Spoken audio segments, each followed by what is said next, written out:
Right, I am getting mildly harassed by a standard poodle.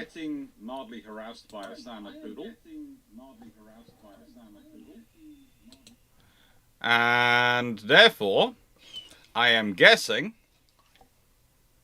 fairly certain, that it's probably time for me to be live. What can I say? Naval Ranks of the World, a discussion and an explanation. And yes, there is a poodle who, before the video is even on, is going, PT time. It is PT time. I will claw into my papa's arm to remind him it is PT time. I will wag my tail. I will look gorgeous, but I will remind him it is PT time. Yeah, I know. You're all in on it with him. So, tonight's videos, to explain, normally I do Discord after I've done a live, but tonight I won't be doing Discord. I will be doing another Twitch stream because it's Saturday evening, and those who don't know, I play Pirates of the Burning Seas on Twitch on a Saturday evening, and I get joined by all sorts of fun people, and we occasionally go out and pretend to be a pack of marauding pirates in the Caribbean.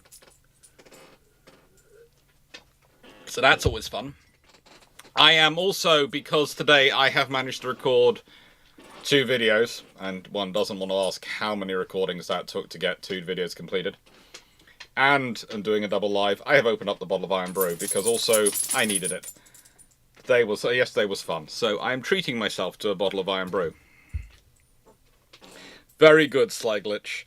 It's not just my power, Drac also uses it as well.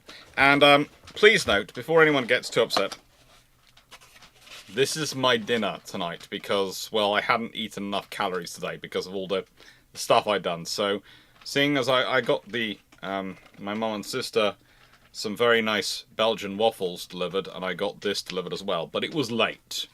It was supposed to be getting here at about, honestly, at about 7 o'clock. And it literally arrived at 7:50. So yeah, I've got my naughty treat today of Iron Brew and chicken fingers.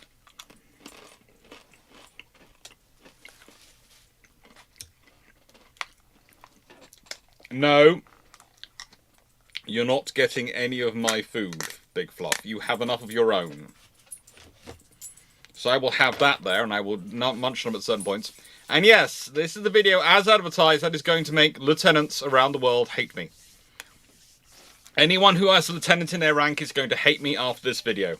Anyone who ever has a lieutenant in their rank is going to hate me after this video. I'm going to be hated by all lieutenants ever. Cornish timekeeping? Yes, but also to an extent it is a Saturday night. And it's also, I forgot this weekend's a festival weekend. There are literally 3 village festivals on around me, so a nice way, traffic is a nightmare.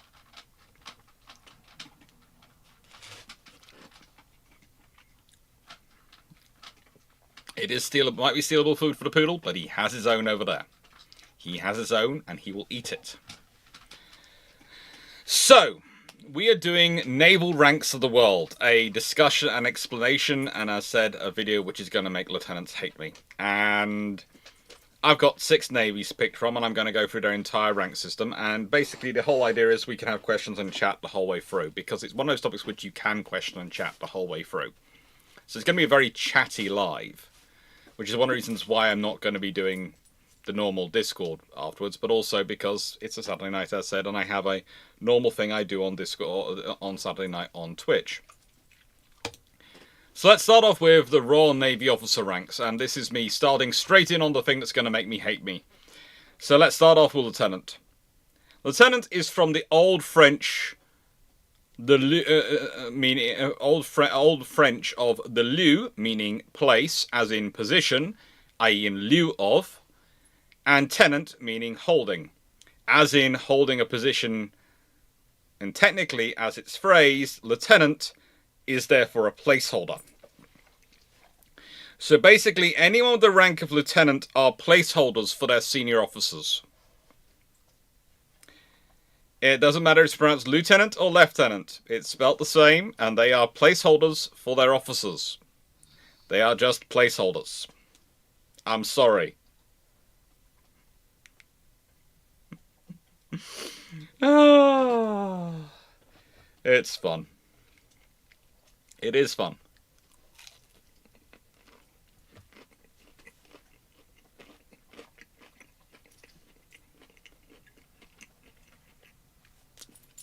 Hey, Tog. And hello and welcome to everyone who's in the chat. It's nice to see there's a nice load of chat. I do always worry when there is something on here when I'm doing a live on a different night, and I always worry no one's going to turn up. So let me have to look at sort of yeah, Steve. It could also be called the not really officer rank. We consider midshipman.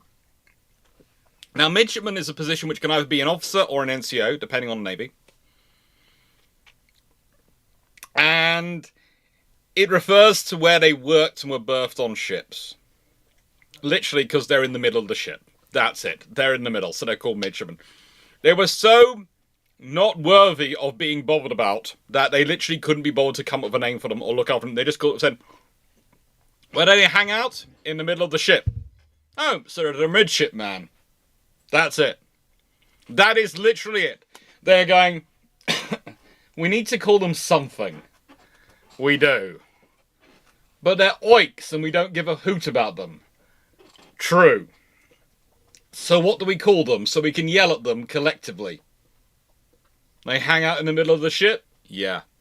Midshipman! That's literally, word for word, how they got their name.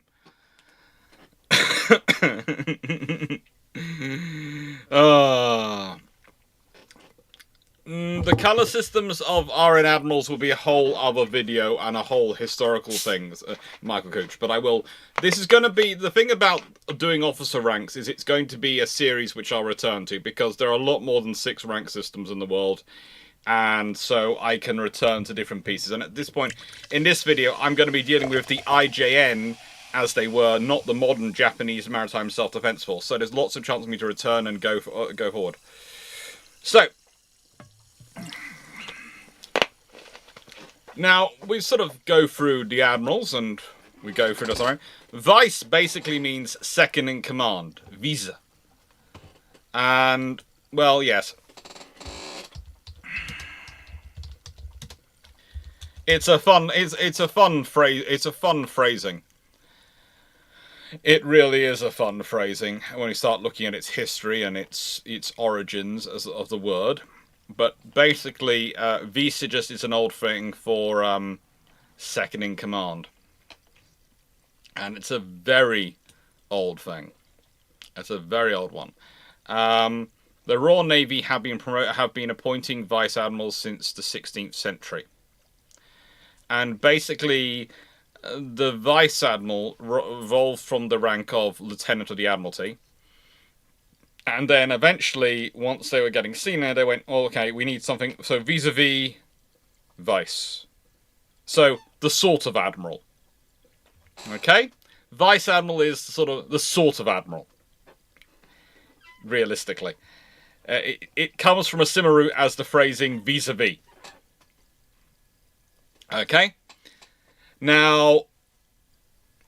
Admiral itself originates from the Arabic phrase Amir al-Bahar, which meant commander of the sea. And the first admiral, if you want to go see a video about that, William de Leybourne is the first admiral who's called that with that spelling of admiral. And he's the first admiral of England. So that's the reason I did a video about William de Leybourne. So, yes, Iron Brew is... It's nice. It's smooth. I know. You're a big fluffy beast.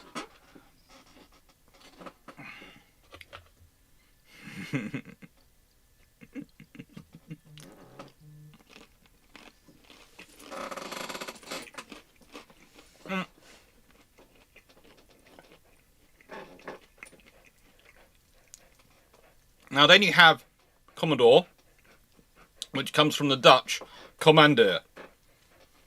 This basically has the same history of naming as Commander, which is a lower rank in English terms. And it basically means, if you translate it, a person entrusted with responsibility and authority to give an order. Or rather, to give order and bring order. So a commander is basically entrusted to be actually in command of things. They're someone who's considered responsible. So the other definition for someone the rank of commander is the responsible adult in the room. I have just been very cruel to commanders, I realise this, but it is true. It is the roughly translation of it. They are the responsible adults in the room. Deal with it.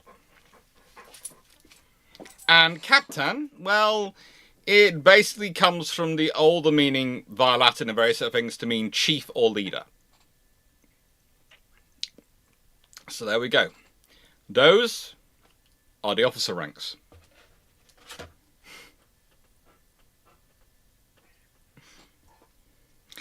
Talk about, I think it's more the fact that they'd be considered placeholder officers. Just imagine, in the nicest way, the amount of things that now can be said by junior ranks to officers to lieutenants about being placeholders.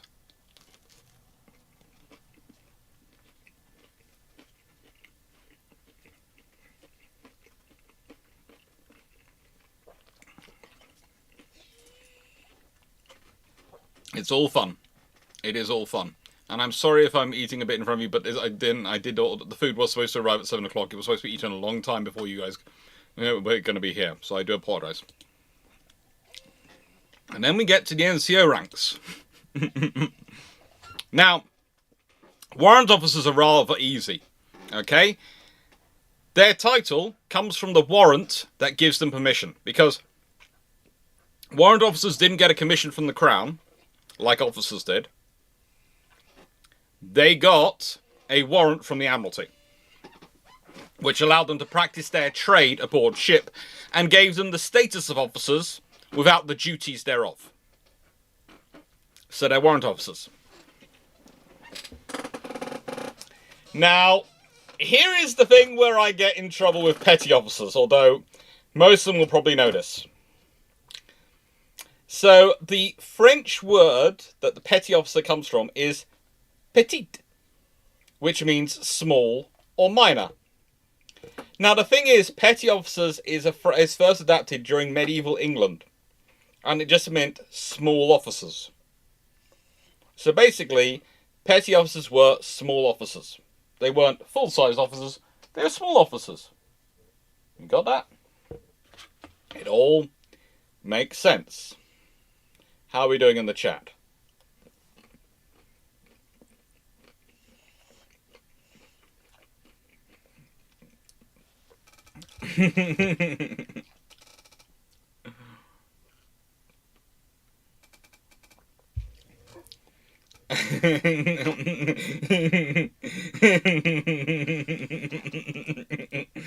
Yes, and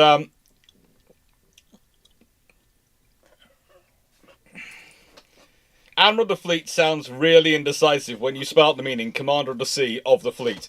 Yes, it is. When you put some of these words together, it really does have fun.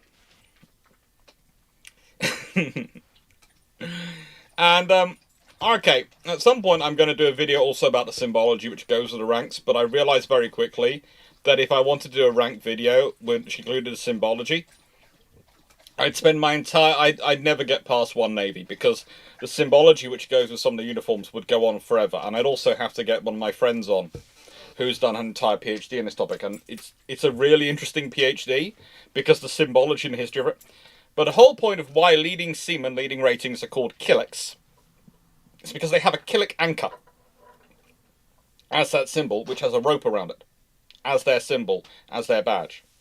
And so that is why they're called killocks, because the killick anchor is their symbol.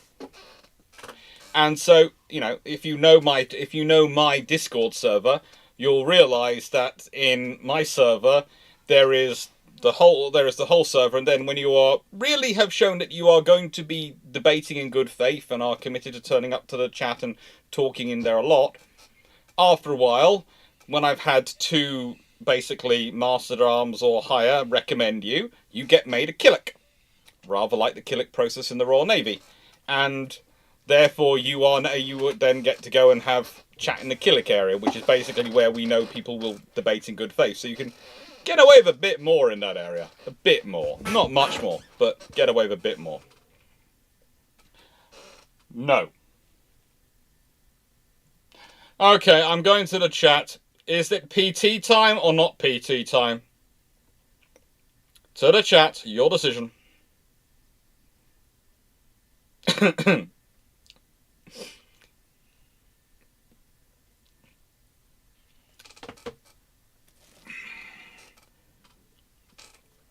A fouled anchor. Yep.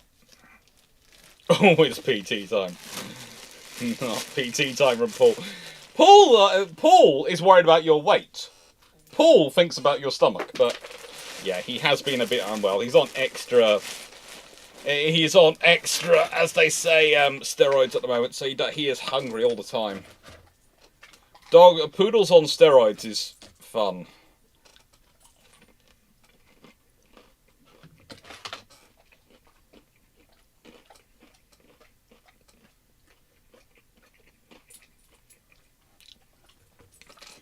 Now, you get your warrant, Sligage, by literally applying for it. Let's say you were... when a ship's going to be commissioned, it will be there'll be a carpenter commissioned with it, okay, and a gunner and various other specialists commissioned with it. At certain points, they get warrants. So they will get their warrants from the Admiralty. The Admiralty will go, we need to commission the ship.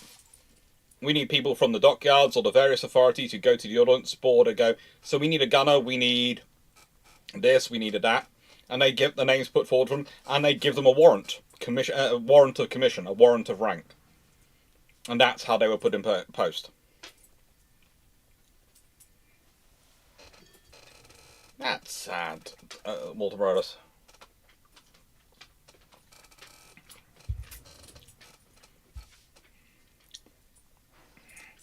That is sad.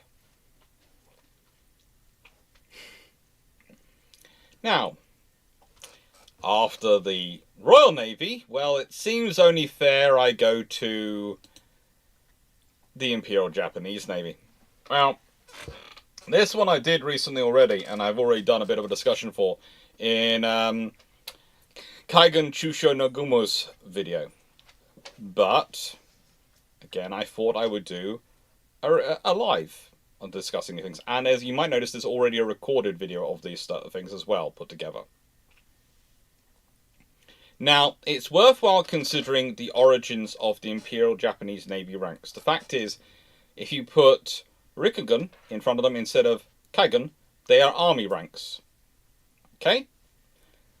They basically work out their ranks and what they match in with, according to the English system.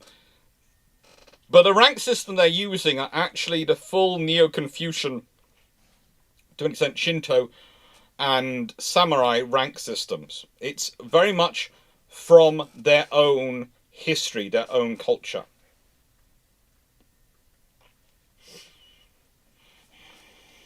Now, with that being said, this leads to a lot of interesting discussion points. It really does when we're talking to people. And it gets even more fun once we get into the next section, the NCOs and rated ones. Because the Japanese, helpfully, the Imperial Japanese Navy, decided to change their rating system after they've started a war.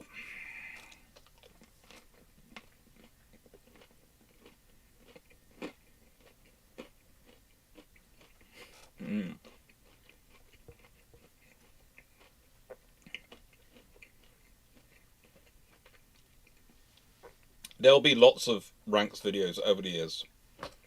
There'll probably be something I return to whenever I'm... well, like this month. I needed a fifth Thursdays live, and I thought it'll be fun to do some ranks. And I'll probably return and do some ranks on another video, and you know, over time. So I will do science fiction, I'll do all of them over the time. The Federation rank structure would be particularly fun for me to get into, but there is the Klingon rank structure I could have even more fun with. Now, the thing is, you have to look at these words and think about what they mean and what part they are in. Because you might notice, if you look through these lines of phrases, you might notice that there is the Kaigan Shoi ensign. And then the Lieutenant Commander is the Kaigan Sho Sa. and then the Rear Admiral is the Kaigan Sho Ho. And you start to go, okay, so Sho is important here, right? And in fact, if you go through all these things, they go Sho Chu Ta, Sho Chu Ta, Sho Chu Ta, the whole way up. And then they have the bit after them. So if they have Ho after them, or they are admirals, they are senior officers. If they have A after them, they are commanding officers. And if they have E after them, I after them, they are trainee officers.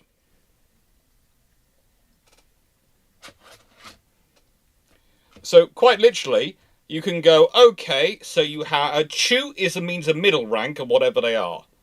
And then they have a O. So they're a vice admiral.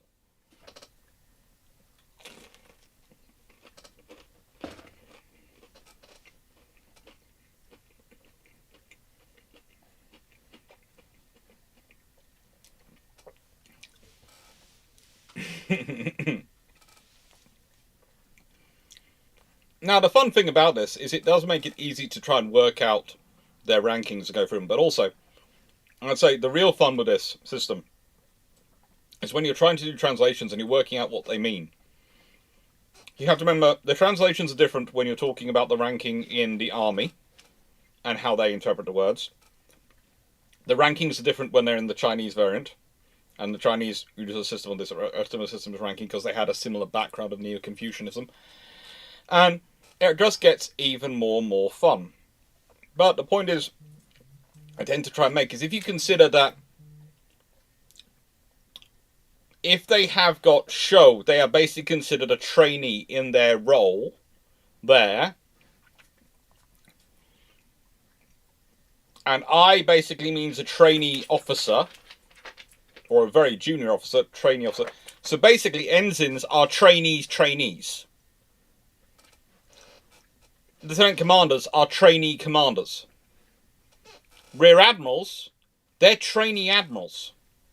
And that suddenly makes a lot of sense of why the Japanese in World War II really struggled to try and make sure they have Chujo, in charge of their operations. Kaigan Chujo. Because the vice admirals are the trained admirals.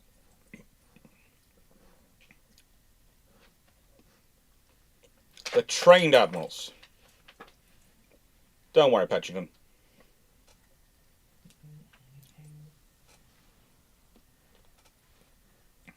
And, yeah.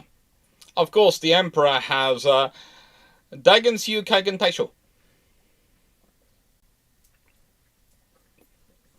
Daigen Syu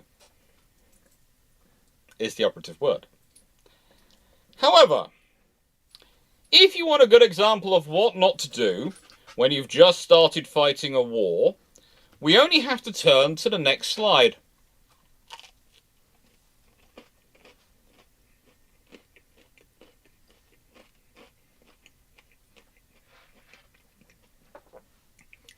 And the next slide is where me and probably Leslie, if he's still in the chat, or he might have run off after realizing this was coming up, sensibly,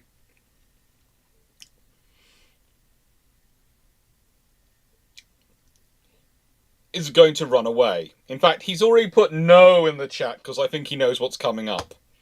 Because you see, the Imperial Japanese Navy have a very bright idea in 1941. They're going to change their ranking system for their ratings and NCOs.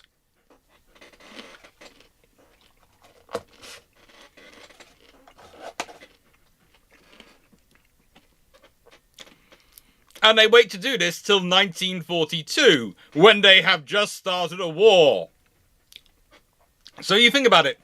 You're in a war that's roughly 6 months old. And suddenly, all your rank system for all your NCOs and ratings changes. Isn't that a bright idea? Well, They wanted to make it more fit with what the modern Navy was doing at this point. They wanted to make it more fit with the standardized ranking they were doing across the entire services. And they wanted to make it fit more with the status of the Navy because the Army's senior NCOs sounded more powerful. They literally change it all. And the thing is, they go from having 4 ranks of seamen to seamen suddenly finding they are leading seamen and senior seamen and expected to be in charge of things. This is basically like turning around to every specialist in the US Army and telling them they are now a corporal. Okay? Anyone in here who's served in the US Army has met their specialists. Imagine what would happen if you turned around and told all their specialists that they are now corporals. Hello, gorgeous. I know you're boofoo. You are very boofoo. You are gorgeous. Poodle always wants a snack, but Poodle's got his food over there. You have.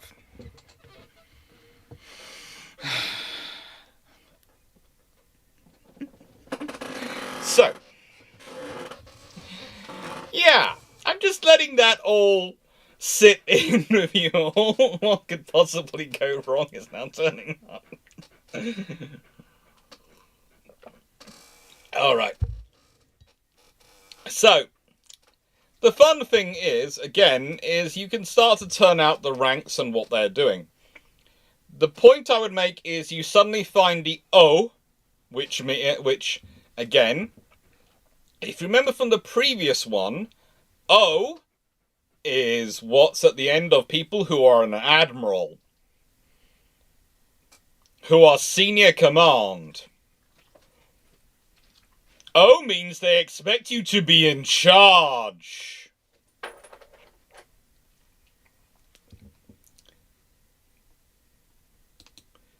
So look at this scenario. They go from having 7 ranks to still having 7 ranks. But they go from the top 3 being O to the top 4 being O.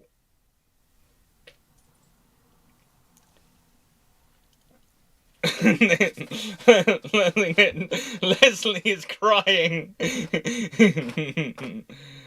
And it is, as said, you know, as Leslie's put on, it is it's very common in Japan. It's lower, middle, master. It's very, very common. We're talking about a Neo-Confucian system. But yeah, in the sailor ranks, they haven't got lower, middle, master. They have got lower and master. Because again, if we go back to the officer ranks, you can see what do the middle, the A, it goes O, A, E. And we have the O and the E. So if they'd suddenly brought in a load of A's, that would have made sense and probably been quite fitting. But they didn't. They didn't. And yeah, I have tortured poor Leslie with this because we did a bit of talking about this at various points. And they basically, I occasionally posted the slides, the admins going, yeah, this is what's coming up. And they've gone, no, please don't. Now, usually the other navies actually have more ranks of admiral as well. The Japanese have 3 ranks of admiral. If you go back, the Royal Navy, as you can see, in terms of this structure, the Royal Navy has, well, 5, which is the standard for most navies. They have about 5. And that's the other issue to an extent for the Japanese Navy. They have a very condensed senior officer system.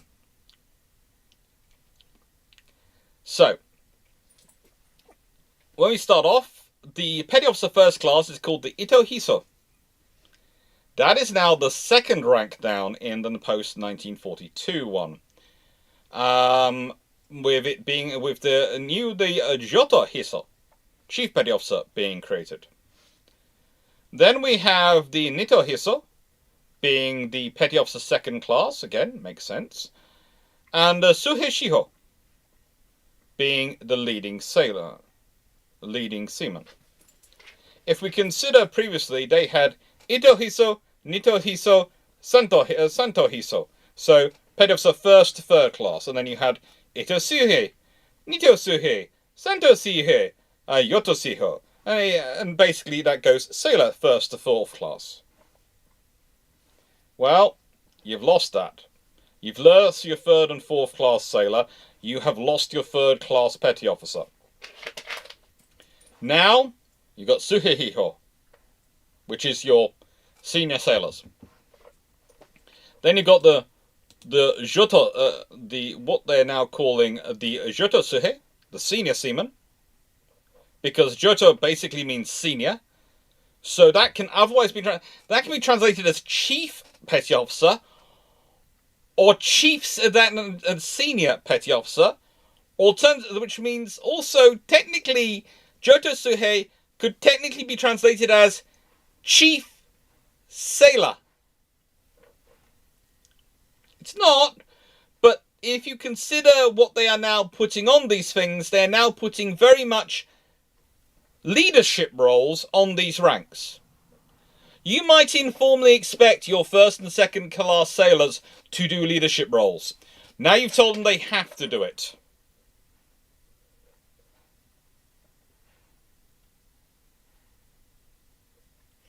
Yes. All from the Samurai Bushai world, Lord, Servant, and Servant of Servant. Yes.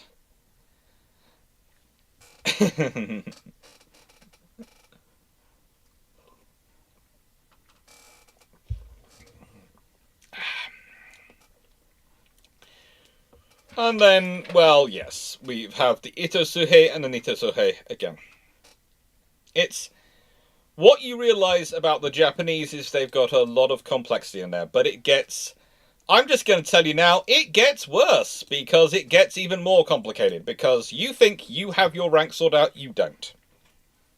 You see, if your specialism will be incorporated in the middle of your rank. So if you're in a Naval Air Service, you'll get flight incorporated to your rank name if you're in the non-commissioned ranks. So you will become, if you are a petty officer first class of the flying team, an Ito Hiko Heso. Ito Hiko Heso. If you're a seaman, second class, and you're flying, you're Nito Hiko Hei. And it goes on. Engineering, everything has their section. So you have, this is the extra joy of the rank system. You've got all this complexity. They'd also added in this bit only a few years previously, where they'd added in their specialism into their ranking structure. And now they are changing their ranking structure around again. In the nicest way, the fact that there weren't senior petty officers and the like rebelling against their headquarters going, what the frigate are you doing to me? Let alone their sailors doing it, is beyond belief, shows how good, how professional the Japanese Navy's rank and file really were. But this is not what you do when you're going to war, is confuse everyone by increasing their titles. It is a title bump. It is a massive title bump.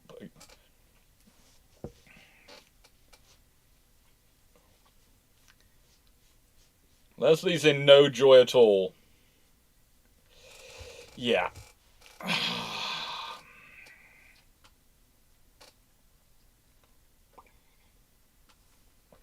And it makes sense. It does. The thing is, I have a lot of respect for the Japanese Navy, and I'd say their officer ranks to me make a lot of sense. I'm not sure they did the right thing with the lower ranks. In fact, I really don't think they did the right thing with the lower ranks. I think they needed to do a lot more work on them.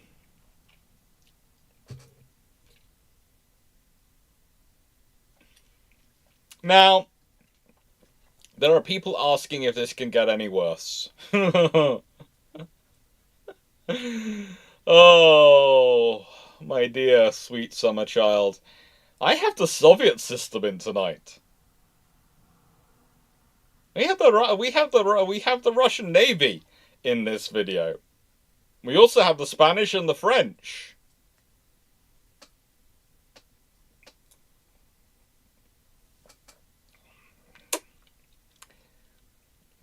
In the nicest way, I'm building up for about an hour and a half of this discussion, and then half an hour of questions, and then on to the various things which are the normal Twitch stream.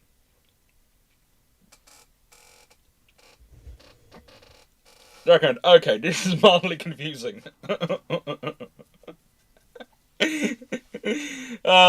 I don't have the finished ranks today, but what I'm going to do is I'm going to do these videos with usually about 6 navies in them, because the reason I decided to stick to 6 navies is because if there are questions with 6 different navies in them, 6 different carriages, and 6 different cultures to talk about, that's about the limit of what I can do sensibly.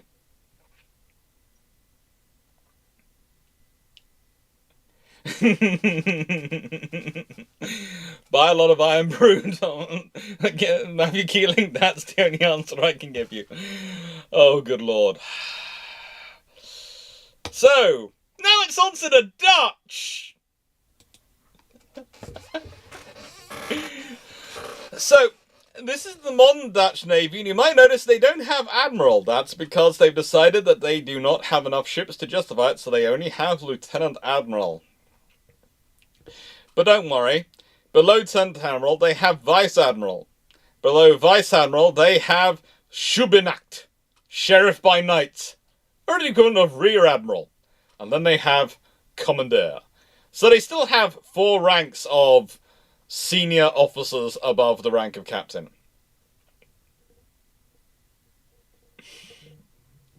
Yes. So they have the placeholder admirals. They have the sort of admirals. They have the sheriffs by night. And they have the commodores.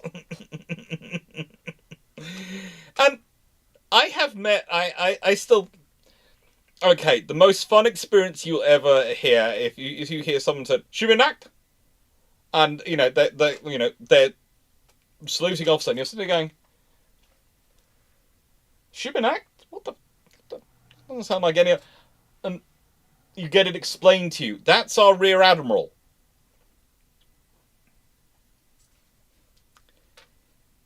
Yes, I know. Shout Schubinacht.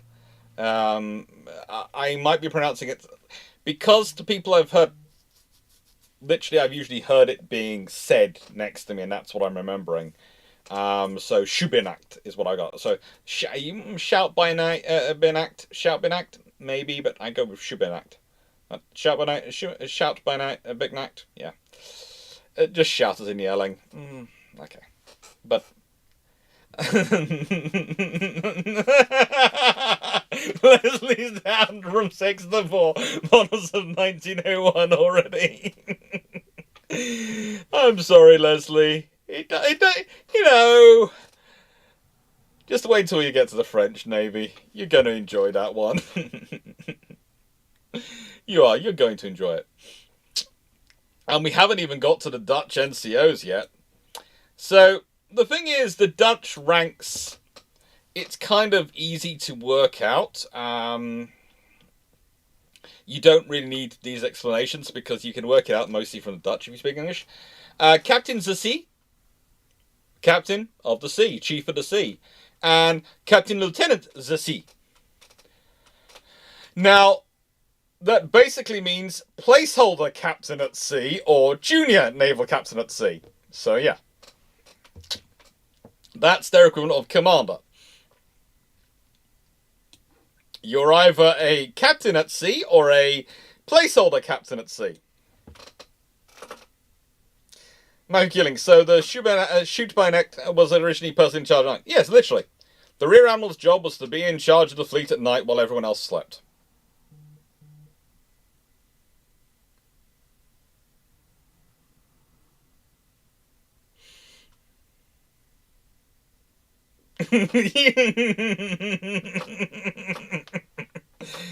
I'm a long drive away from you, Leslie. I'm safe. I am safe. Now, and then you get down to the lieutenants, and the lieutenants do make sense. Placeholder by sea, placeholder at sea, first class. Placeholder at sea, second class, senior category. Now, this is the interesting thing. Why do they have a senior category and and a junior category of the second class? And why do they mean things different in NATO standard? Because this is the point. You might notice I put in the NATO standards on the UK one. I didn't on the IJN one because, of course, they didn't have a NATO standard. But I've put these in these NATO standard ranks, so you can get these slides theoretically, put them next to each other, and compare the ranks and go, oh, so that's where the numbers line up. And for the Dutch, they're very careful to say that their second class and their third class, i.e. their trainee officers and their most junior officers, are OF1. The most junior rank of officer. The most junior rank of officer. And then they go, well, yes, we then have a senior category of the second class, which get to OF2. So once you've been in watch for long enough and you know what you're doing well enough, you get bumped up to this level.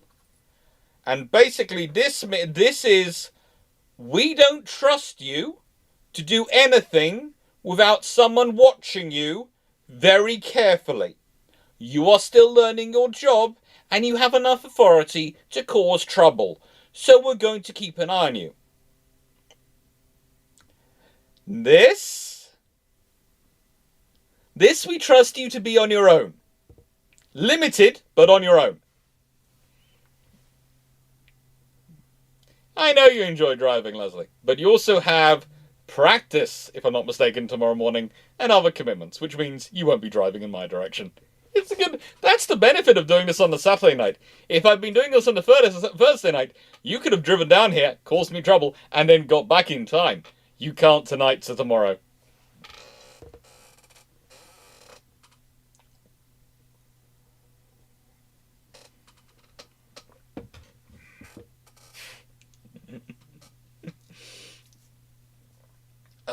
And it does make sense, you know, the Mackey killing the Dutch officers. And the Dutch ranks do make sense. You have to remember, a lot of the Dutch naval officer ranks come from what their civilian ranks were. Because you have to remember, the difference between the Admiralties and in their traditional stuff, the Age of Sail period, and this is, Age of Sail ranks continued, realistically. The difference between their civilian role and their military role was basically which group were you in of the ships. And your ship could be, could have a load of cannon on, be a designated warship. It could have cannon taken off and be a trade ship. So this is one of the reasons why you have these fun with the Dutch non-commissioned ranks. Oh yes. The Dutch non-commissioned. Now, we have to say that these are fun.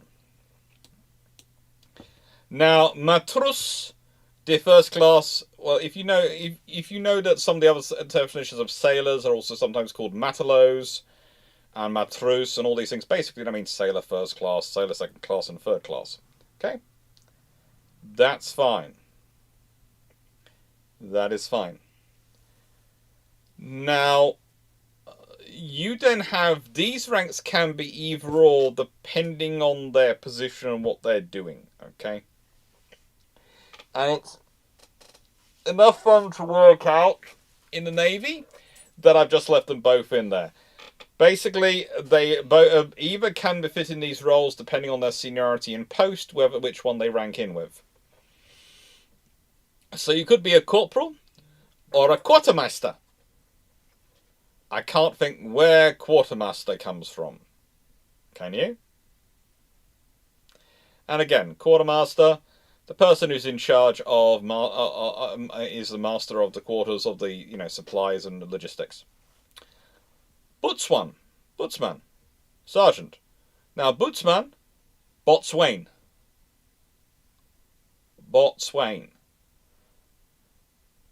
person who runs a boat. Sergeant Major, Robbis, Skipper. Skipper. Skipper of the boat. Skipper of the ship. Usually the guy who handles the steering and some of the navigation. And other skipper, or adjutant. Adjutant under officer. Those are basically the senior ranks. And if you consider how they used to sometimes have ships, they'd have a sailing master, that would be your under skipper, and then he'd have his deputies underneath him, which would be the skippers. And that's their equivalent in terms of the Royal Navy. And the ship might sail under an under skipper, especially if it's in merchant ship form, whereas it would have officers and things when it's in warship form.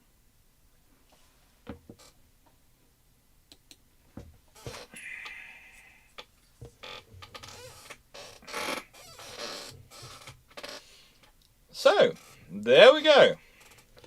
There are the Dutch. There are the Dutch. And, yeah. So how do we feel about our first 3 rank systems? We all happy with them so far? We all finding it a bit weird, a bit interesting? A bit nutty? Because trust me, these have been the good 3. The next 3 will enlighten and inspire you. They are. I'd say I find all the rank systems interesting to me, and they explain so much about the culture of the navies. They really do. You start, when you deal with the Dutch Navy, you always notice how businesslike and professional they are, and that's to an extent because that is their past. The Japanese Navy in this period was always considered a bit, almost, a bit strange to everyone. That's because their ranks really don't fit the same cultural rank system as most other navies, the European-inspired, either American or British or other navies, were reaching. They're trying to fit their ranking system onto the Japanese system. This is very much, the translation here is very much us imposing our rank structure onto the Japanese rank structure rather than vice versa.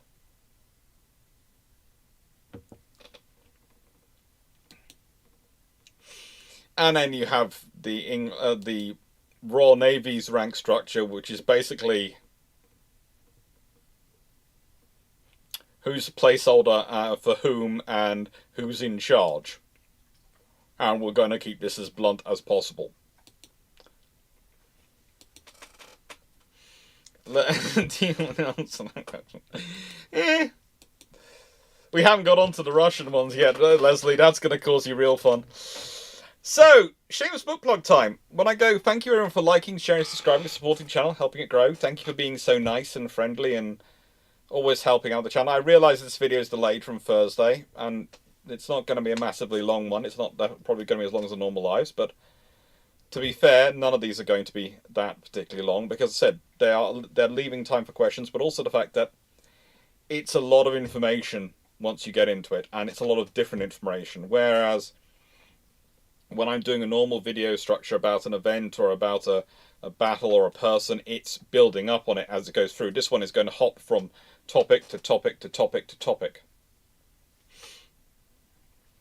And it's interesting though. It does explain a lot about the officers and their roles and their approach. Sometimes we get into discussions of why junior officers are treated the way they are, why senior officers are treated the way they are, etc. Sometimes the naming does really show how the system treats them. Channel, are you sure this isn't How Mad Can I Make Leslie Mitchell While Getting Away With It video? No, I have options for that coming up. There are a few, in nicest way, if I want to do that, there is other rank structures I could have put in here. Because there is the whole Chinese Navy, the Vietnamese Navy, some of the Scandinavian navies, and of course the modern Japanese Maritime Self-Defense Force. There are so much fun things I can do.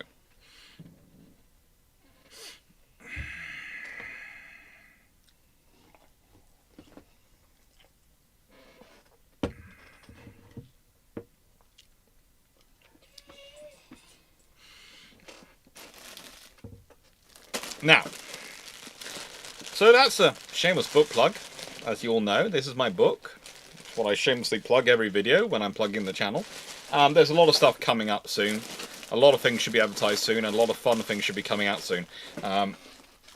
You might notice I haven't scheduled my scuttlebutts yet, and normally I do. That's because I'm recording all 4 next scuttlebutts pretty much at the same time. So they're all done to see out August, September, October, and November. So I don't have to worry about them. But also, I don't want to schedule them until I know when something else is going out, some other videos are going up, because me and Drac have done some special videos for you. This is an announcement of what's coming. There are some special videos which are going to be done as premieres, and it might end up with 3 videos, because there are going to be 2 videos which are being recorded, and the third would be a live if you all wanted it. And the video's topic is going to be dreadnoughts which were not built. And it's been recorded. They are sitting on my hard drive ready to go. The moment all the website and stuff is sorted out for the Japan trip, and we're announcing that and putting that out there, those videos will be scheduled and uploaded. They will be a Wednesday after a Wednesday. And if you all want it, as said, there will be a discussion point in the second video where people, if they want it, will be able to make the case for a very specific third video, which will be a live one. So there's that for you all. Okay? Yes, pretty much the English system is, we've robbed it from everyone else. Not quite as badly as one of the other nations we're going to be getting into this, but we have pretty much robbed it from everyone else, because Admiral all comes from the Arabic. The Vice Admiral, well, the second Admiral, the Rear Admiral basically comes from when we're organising the squadrons. The Rear Admiral commands the unit at the rear, the Vice Admiral commands at the front of the van at the front, and the Admiral's in the centre. There you go, makes sense. Commodore, because we needed someone senior to captains to occasionally organise things, but didn't want to make admirals.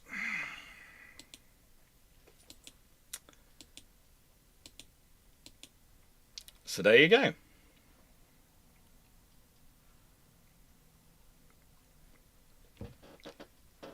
Oh, YouTube Minecraft, what is in your opinion is the most convoluted structure of rankings in history?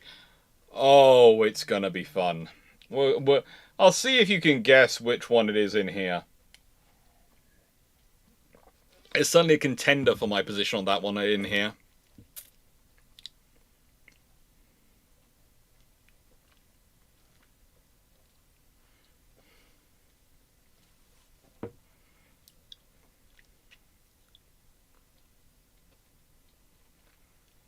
Oh yes, the Royal Navy did get quite a few Huguenots.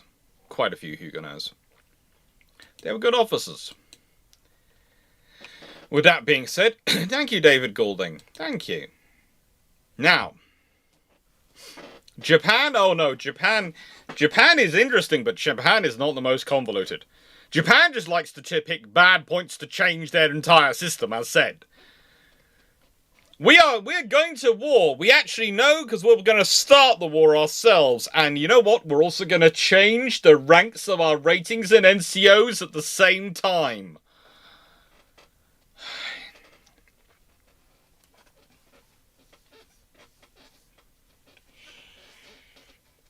Someone had a very bright idea. Someone had a very bright idea. Anyway, France.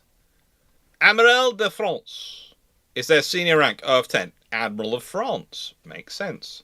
Then the interesting thing is when we get down to the Vice Admiral d'Escadre. Okay? Vice Admiral d'Escadre. Squadron Vice Admiral. Now, there is a reason for this. The senior rank you could attain in the French Navy was Vice Admiral.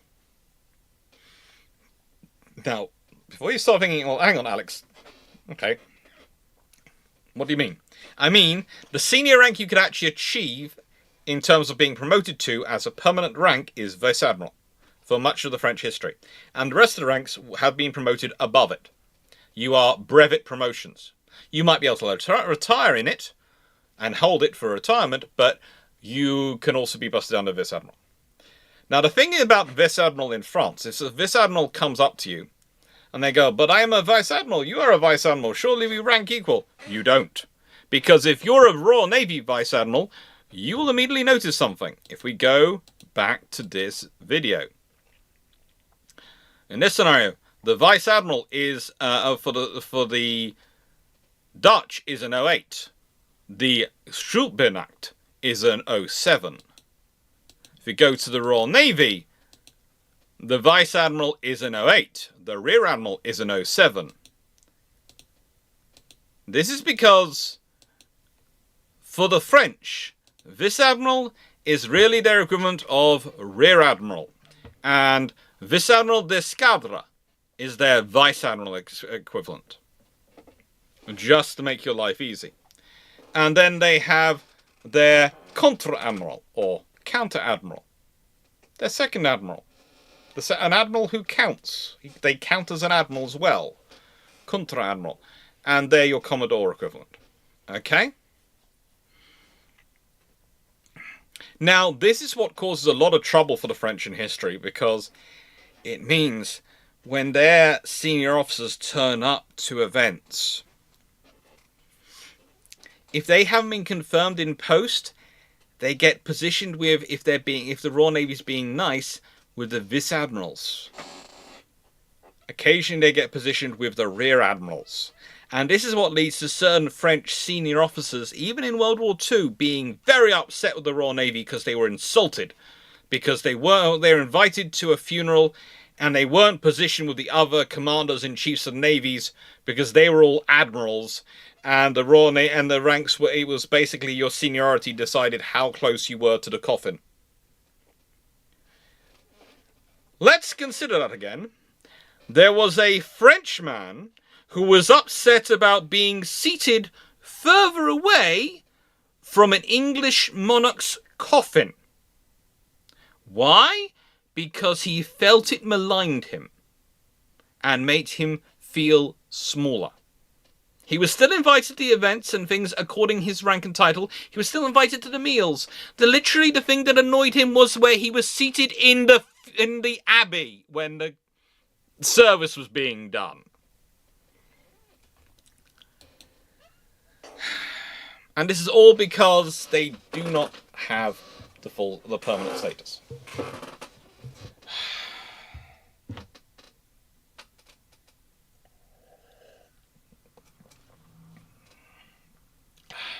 Mark Harness. Contre Admiral, like Commodore in USN, became Rear Admiral lower half. I know, just to confuse everyone.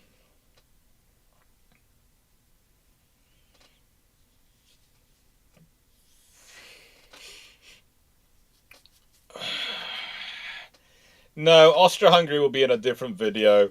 Carmen Gazberg, Austria-Hungary will be in another video. I'm doing 6 per video, and in nicest way, the Soviet Navy and the Japanese have both made it into this one, as are the French, the Spanish, the Dutch, and the Royal Navy.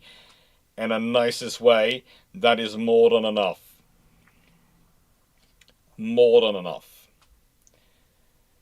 Then we have the Capitan ranks. Well, the French are, to an extent, more similar to the Japanese than they probably like to admit.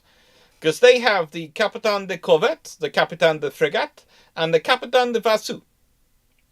So you have ship of the line captain, frigate captain, and corvette captain. So that means you have multiple people walking around a ship, which can be called the rank, which can be called by captain.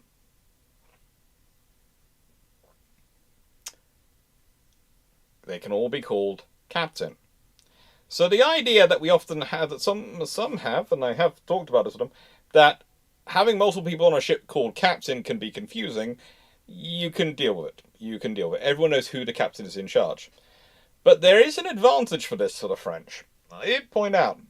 It means if the captain de frégate takes over, the captain that takes over a vessel which is, let's put it this way, its captain de vaisseau has been killed, there's still a captain taking over. The point is, these are all ship command officers, unit command officers, and you know they are. They are grades of captain. There are better captains, more experienced captains than there are than others, but they're all captains. It makes sense. Now, yeah, Unfortunately, then we have the ranks below that, and this is where things start to get a little bit more intriguing. I do want to be careful in my phraseology. More intriguing. Hello, Speed. Now, you would be as you're an 03 in the French Navy, you would have been a Capitaine de Corvette. So you would have been able to call yourself captain. And that can also be an important thing. When we get on to the particulars of the Soviet and Russian Navy, it will be an important thing. But in terms of the French, it's literally, it also tells you what's the ship they can command and be posted to command. So, frigates, below. Anything bigger than a frigate has got to be a ship of the line. And Capitaine de Corvette. There are some vessels which are commanded by Capitaine de Corvettes.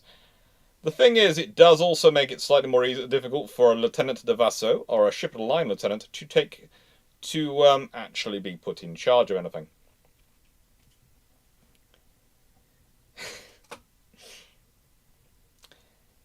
Now, and then we have the Ensign de Vaisseau de Première Classe, the Ensign de Vaisseau de Diximine Class. The ship of the line ensigns first and second class. Yeah.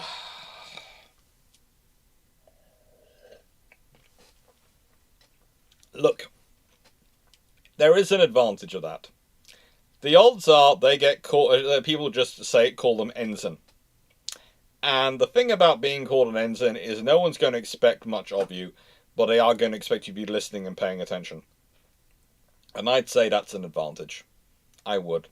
I've just done a video about the École Navale, a French equivalent to Dartmouth. And yeah, you know, they have great training system. They have a great program going on.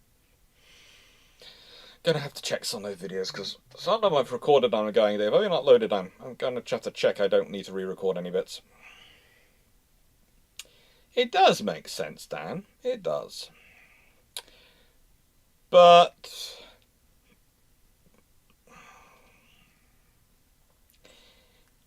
what we're coming up to next is different.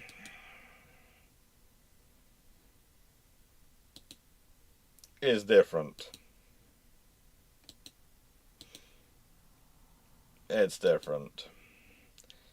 It's the non-commissioned ranks of the Navy. Now,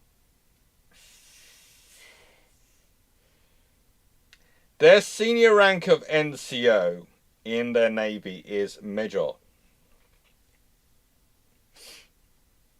Warrant Officer rank, NCO rank. Then they have that Matre Principal, Principal Master, and the Premier Matre, First Master, and then the Matre, the Master.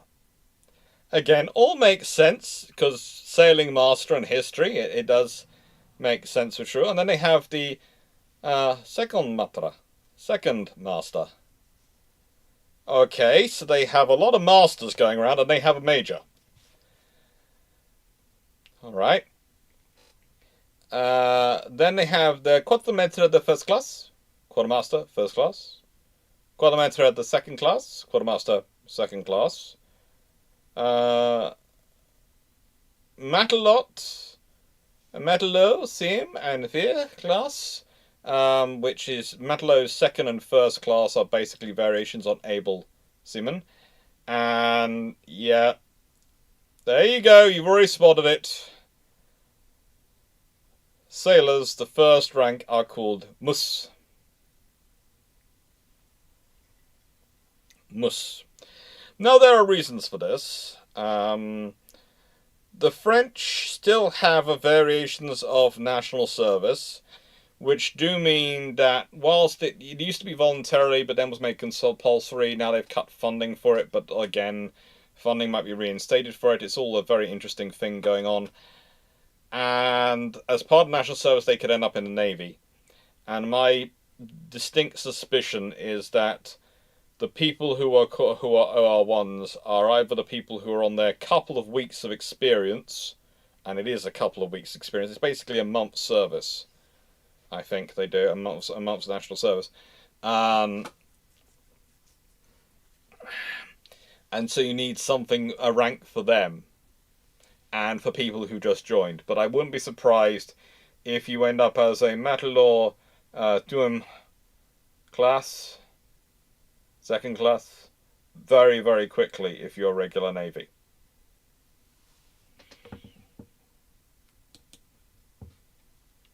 Yeah, it just... The French rating and non-commissioned ranks are intriguing. Their officer ones do have a logic to them, and these have a logic to them as well. It just... Maître principal, premier maître. If you mishear them, you can get really confused quite quickly. There are so many people with master in their ranks, including quartermasters. There are literally 6 ranks in this thing which have master as part of their title. Maître, maître, maître, maître, maître, maître. It's just... That to me is asking for confusion.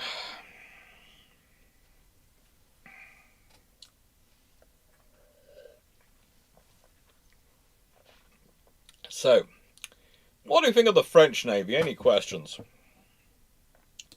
Any questions about the French Navy?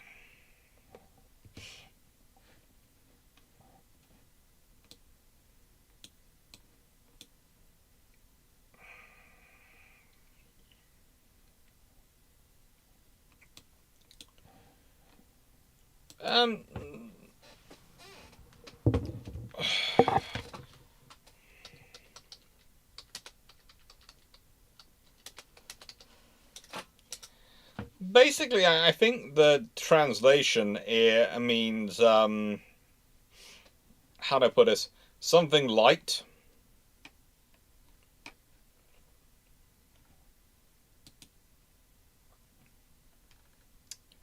Something... How do I put this right? Something light, basically. Let's go with that. It sounds nicer than the other options, but pretty much the French one is the mousse, and yeah, basically it's basically the apprentice of the ship. It was a phrase originally created when they were young boys, young trainee sailor boys. So it's a light, frothy. It's someone who is something which is a light part of the crew, basically. And as said, my strong suspicion from what I've seen of the French Navy and what I've heard of the French Navy, I could be wrong. I could be wrong because of the NATO navies, probably the one I've spent the least time with of the major ones is the French. So this is a couple of ship visits and a bit of time with some very nice French officers chatting away and a few things like that in my time. Because one of the fun things, once you're on certain lists, in terms of Kings and various other places, every time a ship turns up in London, you get invited to go visit them and go chat and talk away. And I was always more interested with talking with the crew than necessarily going around the ship. I would wander around the ship, but while I was wandering around it and, looking at the ship, I would also, because I knew they weren't going to take me any of the really cool places, because they weren't going to let me go down in the bilges or anything like that. Never would let me do that on those visits. We were all far too nicely dressed. There were people in cocktail dresses and things wandering around, trying to wander around the ships, and that was always a fun thing. Going up ladders and everyone going, right, we're going to secure the ladder. Go on, up you go. But the thing is, you chat with them, and as I soon worked out, Moose was very much a very junior rank, which you either seem to be accorded to if you're on your, I said, your experience time, your volunteer national service sort of thing, and your, how do I put this politely? If you're just ended service and you're going to be jumped up very quickly to a more senior rank. The French,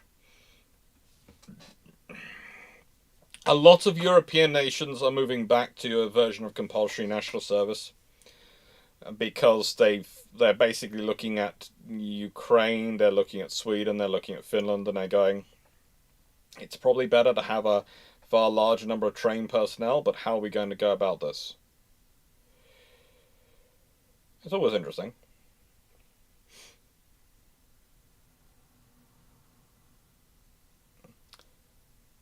Stafford, when we do the Royal Canadian Navy ranks, we will do that. But honestly, whilst the RCN is a dual language force, as most of the armed forces are, they very much inherited their rank structure from the Royal Navy.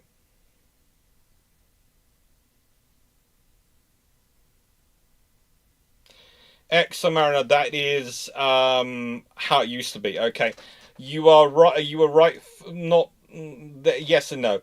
Commodore used to be an acting rank, and they might make Admiral, they might not. It wasn't a temporary post. Nowadays, Commodore is a substantive rank, so you do get promoted up. So it changed in the late sort of 2000s, but that's why Michael Clapp was a Commodore in the Falklands War, and then he retires from the Royal Navy as scheduled as a captain, and then they try to call him back as a Rear Admiral, and they don't guarantee anything, so he stays in the job he's in because he's got family, etc. But you are right,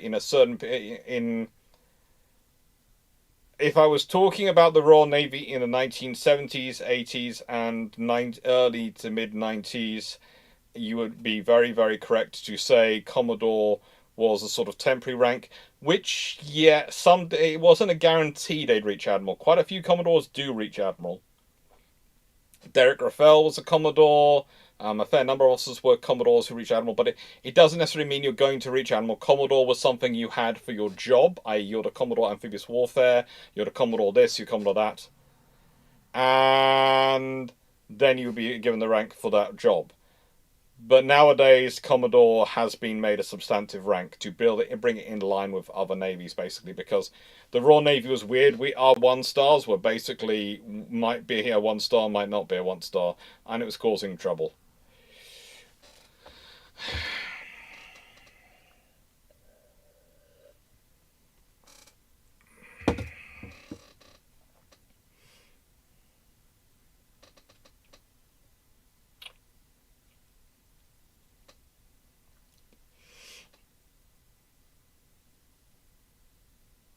And yeah, most of the one of the interesting things you find out about national service and most of the compulsory service and draft service is that they have been suspended. They haven't been taken off the books. So technically, they have been legally suspended, but governments retain a right to, some by act of parliament to reinstate them, or some by just government order. They can reinstate them. It depends on which nation you're talking about. But there are lots of different options which can do that.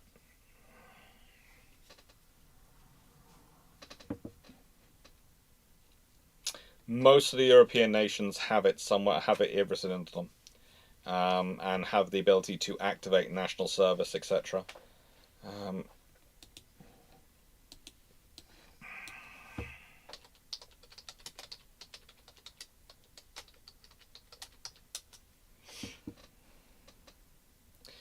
For example, Italy's a good example. It was suspended in 2005, but it's only been suspended, and they are considering reinstating it. And there's a fair number of navies which are like nations which are like that. They are suspended.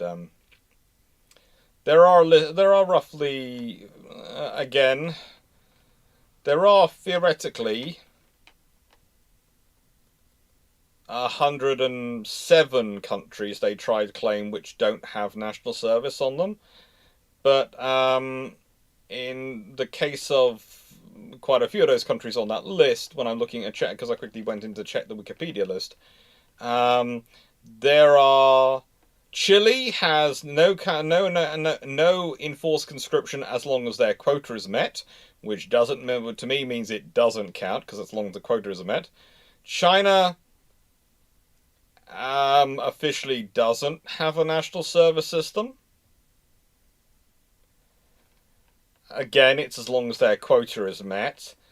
The UK and other things, Serbia is due to reintroduce their national service system in 2025, and I think they are going ahead with that. The USA, of course, does have the ability of Article 1, Section 8 of the Constitution to impose conscription in emergencies. They do have the draft. Britain has a National Service Act, which is, again, suspended, but still hidden there somewhere. And, yeah, there are... The rest of the nations are very much there, and... That's just me quickly going over the Wikipedia list. I do have other lists elsewhere, but, you know... I just wouldn't put there to check, as a quick grab I could check. Because my other list is on a portable hard drive somewhere, and I have about 4 sitting over there, and I have another 4 back there, and I have 4 more down there, including 2 out, but I also have 2 more in their things, and it's just, yeah, I have a lot of them.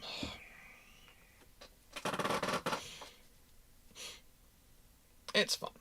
Now, the French have looked pretty sensible, but now we are going to the Russian naval officer ranks, and this is technically the modern Russian Navy, but it's gone from the Imperial Russian Navy to the Soviet Navy to the modern Russian Navy, and honestly, the video about that would be just driving me insane, with the amount of changes made for just the sake of changing. So, there is an Admiral Flotter, Fleet Admiral. There's an Admiral, of course, Vice Admiral, Contra Admiral. All makes sense. 4 ranks of Admiral. Okay? We all happy with that? 4 ranks of Admiral.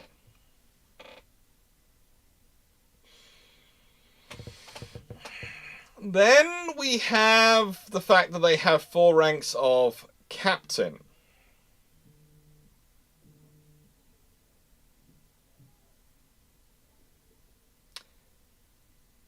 Four ranks of Captain.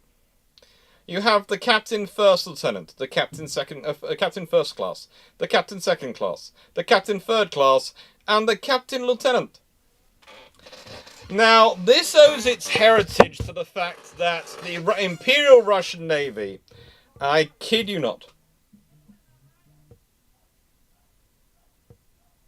the Imperial Russian Navy gets obsessed at certain points with making sure that everyone can go back and sound proud and brave and honoured in front of their families when they go home. They can all sound like they are really, really senior. And they notice the fact that people don't really listen after the first word. So when you're giving a title, you say Captain, and that's right. So, you've got a Captain First Class. That's the person who probably runs your ships. But then you have a Captain Second Class, because, well, you know, why would you call the second in command of your ships anything else? Captain Third Class probably runs your engineering section. Captain Lieutenant, I have no idea what he's in charge of, but he's called a captain! And the important thing is they're all called captains, so they're all captains when they're introduced. Hence, the Russian Navy is often a confusing, bewildering maze to pretty much anyone else who goes near it, because there are so many captains wandering around. Everyone is a captain. Zako, are they all addressed as captain also?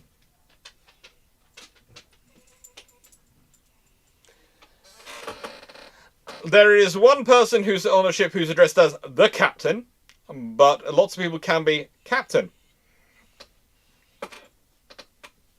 This is the captain of the ship.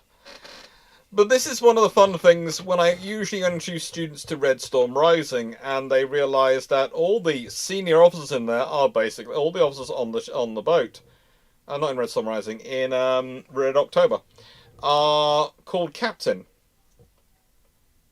The thing is, the French system, it makes sense to an extent because it's the captain corvette, captain the frégate, captain the ship of the line, the vassal. And you go, well, they're all called captains. Surely that's just as confusing. Yes, but you can also... It's going to sound strange, but the ranks come out of... Originally, those were ones they would command those ships. So you'd be a frigate captain, you'd be captain of the frégate.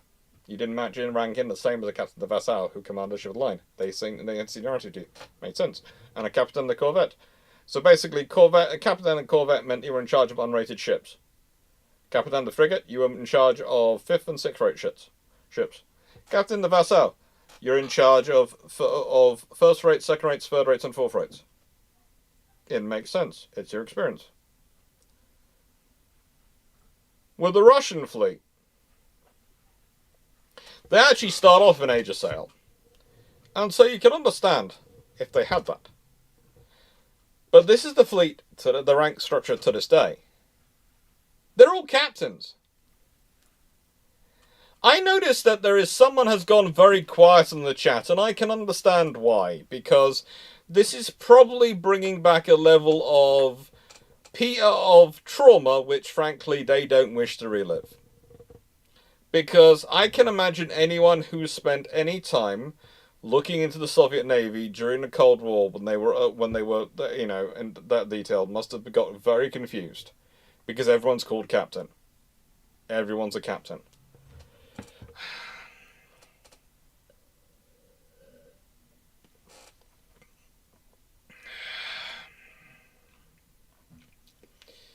And then you have Starship Lieutenant, Senior Lieutenant, Lieutenant, and Malachi Lieutenant, Junior Lieutenant, Midshipman Lieutenant.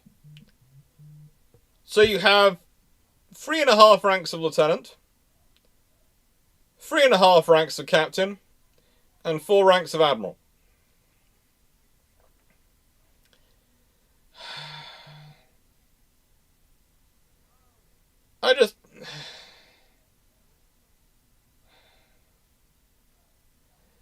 And of course, Ranger is class. Probably Paul. Probably he is. But, the Russian Navy... I can understand why also there is an advantage to this. Let's be honest. If you're dealing with a system which they were dealing with, remember when I was talking about the ranks of Gorshkov and his command? Well, this shows basically the moment he is this rank, he's a captain lieutenant, and the ranks of captain's going up. So he's a capitan. So he might be, in Royal Navy terms, a very junior officer. In Royal Navy terms, if you're looking at this, you're looking at it's an 04, right? For a captain lieutenant. And the Royal Navy, an 04 is a commander.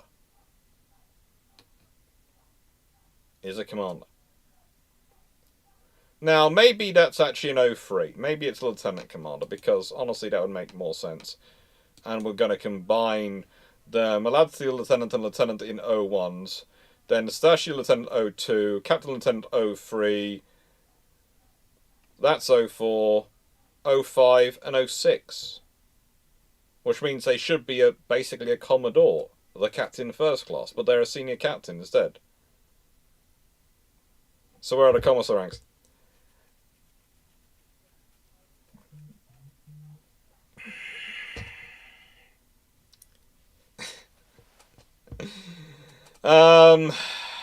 Yes, the ranks of the commissars were the same. They were just the commissar on the boat. It's why occasionally, and why I'm looking forward to eventually doing the Chinese Navy ranks, because I know I'm going to get a load of bots coming out for me then. I know I will. I will possibly get so many complaints when I do the Chinese Navy ranks that I will get probably have the issues with YouTube. I know that when I do it, which is why I'm saving it for probably after Christmas. Let's get through sorting out the joyous thing that is my career and the mortgage, and then we'll risk whatever happens to the channel when we do that.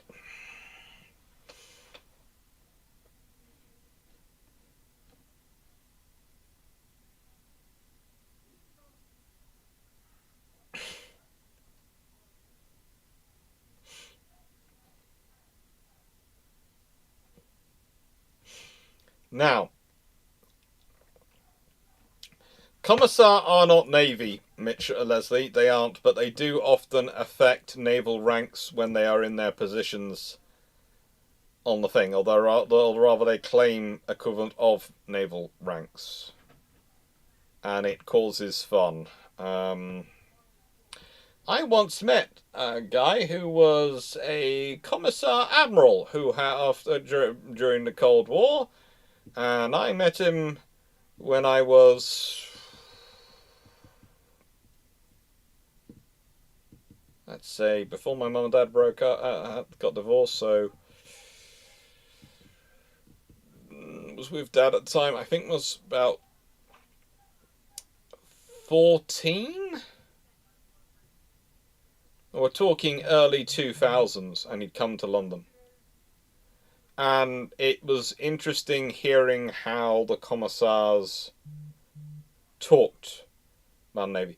I think he was quite a good one, considering he seemed to have stayed with the Navy post the end of the Cold War and had been accepted in quite happily. So I presume he was liked by someone or something.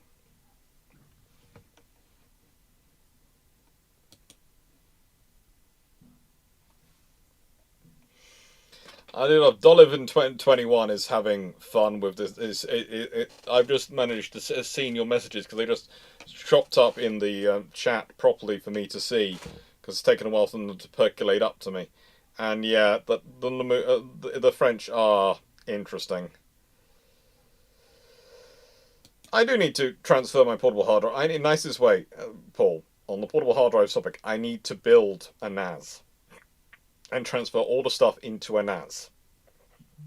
And then I can use the portable hard drives for what they're meant to be, for me to back up stuff as I wander around, and for me to back up really important stuff that I need to store elsewhere and go stick elsewhere. They'll probably get stuck in a very nice steel safe somewhere in the far end of the garden. It works.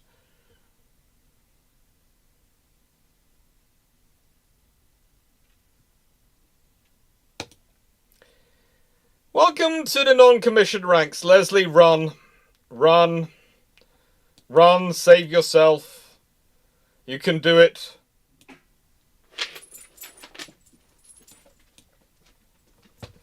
You can save yourself. So, for the Russians, midshipmen are senior NCOs. So you have the starship midshipman and the midshipman. The senior midshipman and midshipman. But then you have the other ranks of NCO, and they can be translated as senior or older. Now, I have put them in the phrasings they tend to be as translated. Usually the starshina, and if their starshina is in front, they're translated as older. If it's after, it's translated as elder. Usually. But not all sources do the same thing. Not all people do the same thing. And when I had this long conversation about this with a Russian Navy, an academic who is a Russian Navy specialist, the guy said, well, you know, to an extent, you do you. And I was going, I want an actual rule I can follow. No, it's more you do you. It depends on the era and the Navy specifically, which one it's really emphasized and is translated as. And I'm going, that's no help. You are an acknowledged expert in your field on this. I have used one of my precious favors to contact you to chat with you about this, and you are telling me you do you. But no, they're very nice. And they said if I could manage to get through this without committing tongue suicide on the chief ship elder / older, yeah. So the Glavny Koblani Stashina. There you go. I did it without committing tongue suicide. Chief ship elder. Chief elder. Glavny Stashina. Stashina first article. Stashina second article. Stashi matros. Senior matler. And matros. Sailor. Now, again, you have to remember the Russian Navy has come out of an era which was a conscript navy. And realistically, the Matelot and the senior Matelot and the Matros and the Strachi Matros were basically the people who were the conscripts. They were the people who were doing their 3 years national service usually, and usually you're talking they're Stashi Matros for their last 6 months of their 3 years. If they decided to stay and become professional navy, or they join up to become professional navy at the first point, then they become Stashina. But realistically, the NCO, professional NCO, lower ranks of the Soviet Navy and even the modern Russian Navy is an organization which has suffered a lot through the years of abuse. A lot of abuse.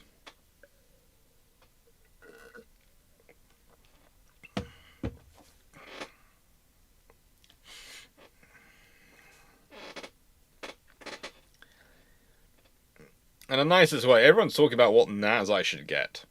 My plan is to build a home system NAS. So either I'm going to convert.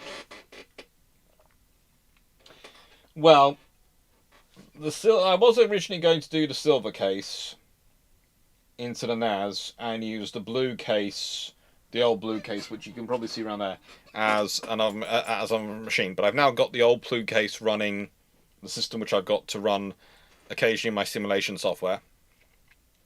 When I need to run that, the blue case comes out. That's been adapted to that.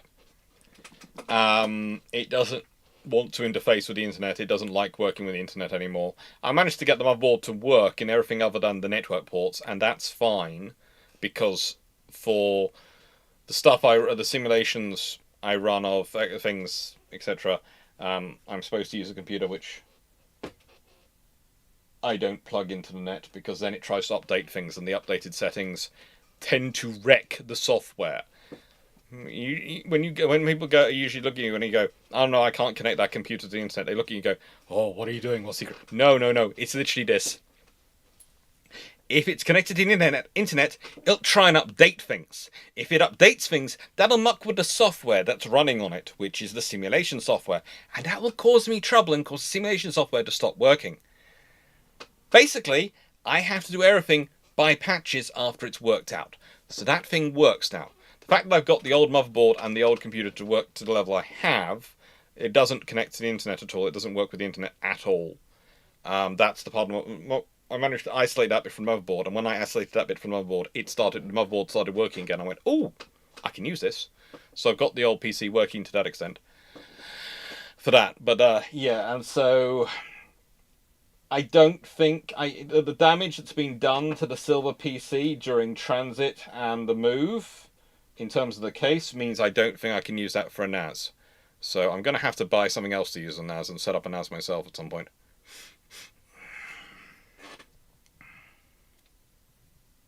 Well, Boris, in other naval services, do specialists have a rank or just a title? Things like ship doctors or chaplains. Ship's doctors usually are officers. Chaplains are usually an officer, but it's kind of like the Royal Navy, where they're the bish. They have a rank, but no, and it's kind of like surgeon commander versus surgeon lieutenant commander. Once you're in a medical situation, you're taking their orders from the medic. Doesn't matter what rank they are.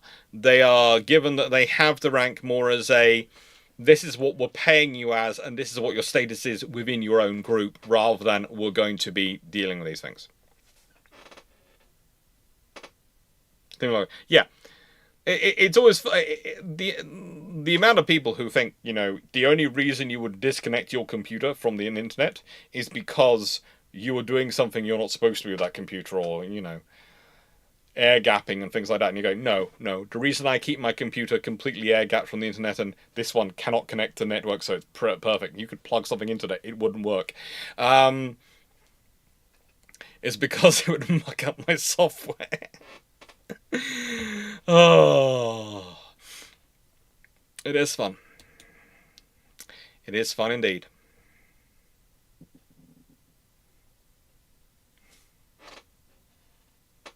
In Germany, surgeons and medics are their own branch of the military. It makes sense. It does make sense to an extent, but yeah. Yes, Dan Freeman. That is the course for professionally qualified officers in the army. Now we're on to the Spanish, the last of tonight's particular navies. So, well, how do I put this? You can tell when the Spanish came up with their ranks. Yes, it was in the Conquista and Reconquista. And yes, I kid you not, the translation for Alferez de Navío is Knight of the Navy. So if you're an OF1, if you're a junior officer of the Spanish Navy, you are still a knight. And that comes from Alferez, which was one of the more Arabic-inspired words, which is equivalent to knight or cavalryman. And it comes from the Reconquista, or, you know, when it appeared. And so, yes, junior ranks are Knights of the Navy. Knights of the Frigate and Knights of the Navy.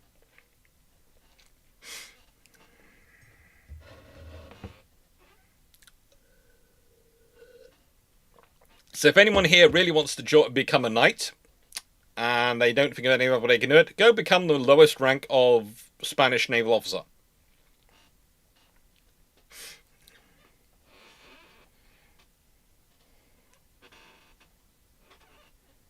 Yeah, ranks come in handy on bases which require a hospital. Yeah, and also, how do they put this? Ranks come in handy for doctors when they need to give orders in an emergency, and so there's no disputing of it. The fact that they're called a surgeon commander basically means in any scenario where they're probably giving orders, they probably outrank everyone they're giving orders to, other than the captain, who's probably got enough sense to listen to their doctor if in that scenario.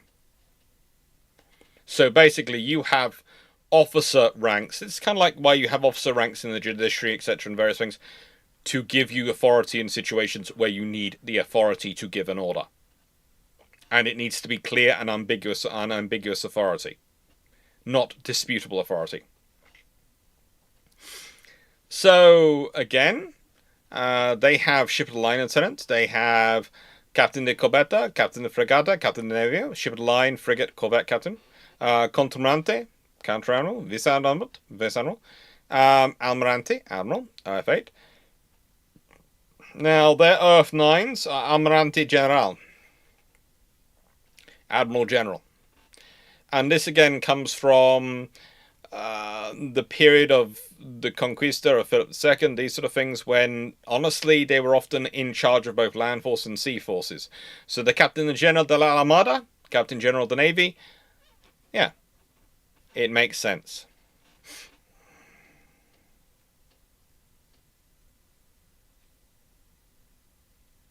It makes sense. What do we think of the Spanish naval officer ranks? What do we think of their officer ranks? And remember, they are. This is the second to last slide. And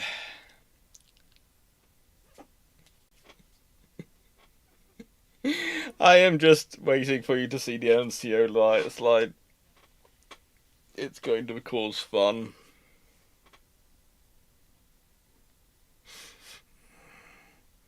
David Pierce, not naval exactly, but the US Marine Corps in this ban lists some musicians at an E4 rank for pay purposes. Yeah, it makes sense.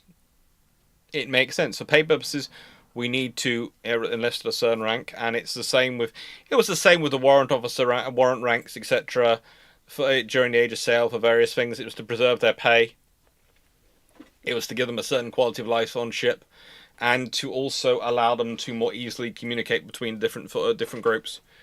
They were known to be senior to sailors. So basically, if you've got warrant officers, if they've got a rank, and if let's put it this way, especially if you're doctors, if let's say your doctor, you're doing disaster relief, and your doctor needs to go set up a hospital ashore, if they have an officer rank, you can send a chief with them and a working party to assist them, and they are the officers so they can give the orders. If they don't have an officer rank, you have to send an officer with them, probably a junior officer, and you have to hope that junior officer listens very carefully to the doctor and pass on exactly to the chief what is supposed to be said, because they're going to have to give commands, instructions. So this is why you give the doctors an officer rank, so they can basically go to the chief, this is what I want done, carry on. And the chief can go, yes, doc, and carry on. And it's the same to extent with the bishop, because if they have to go ashore, and it's disaster relief is usually one of the scenarios, and they are helping sort out the church, helping sort out a community centre, all these things, again, you can send a party of sailors with a senior NCO with them, and they can give the order. And it's fine. There's no confusion. There's no dispute in the rules of engagement or chain of command over who's in charge of this formation, who's responsible for everything, who is responsible for taking the orders.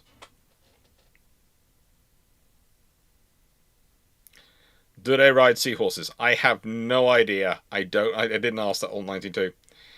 Around like Night and Navy.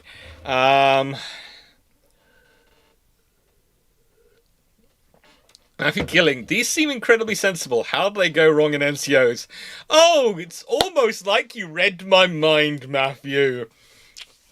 You know, see, everyone's sort of like, yeah, the officer ranks seem okay. There is some, they're knights, but that seems sensible. That's not bad, but yeah, the NCOs are coming up.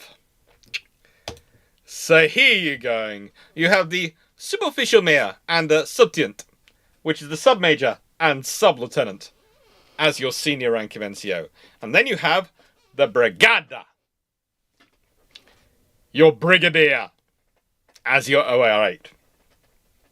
Sargento primero, first sergeant, sargento, sergeant, cabo mayor, corporal major, cabo primero, first class corporal, cabo, corporal, marina de premier, first class sailor, and marina, sailor.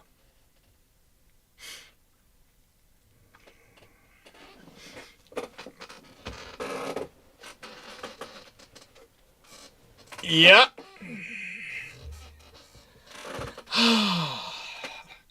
And this is why you can get into the trouble, because if you go in and you think, I'm asking for the 1 star on this base, and you're going, I would like to talk to the brigadier, you can find yourself talking to a very confused senior NCO going, you're asking for the wrong person. And I actually know people who've done that with the Spanish. I know people who've done that, who say they've got to, or who think they've got to talk to the brigada, so they think they're talking to they're looking for a 1 star.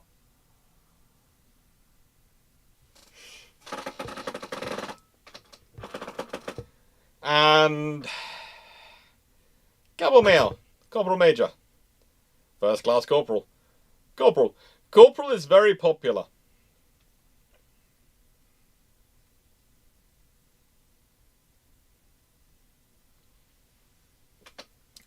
Corporal is very popular. It is like the household cavalry ranks. It's rather similar.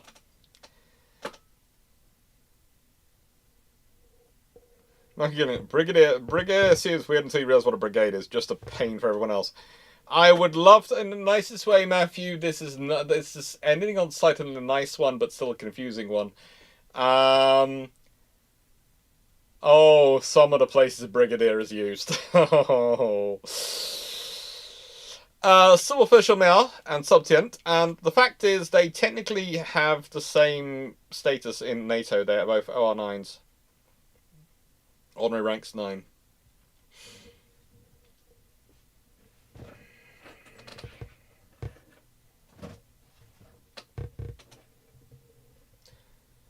Now, interestingly enough,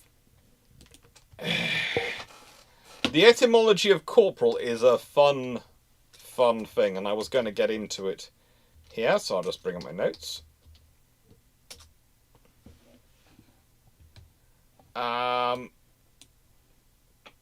It comes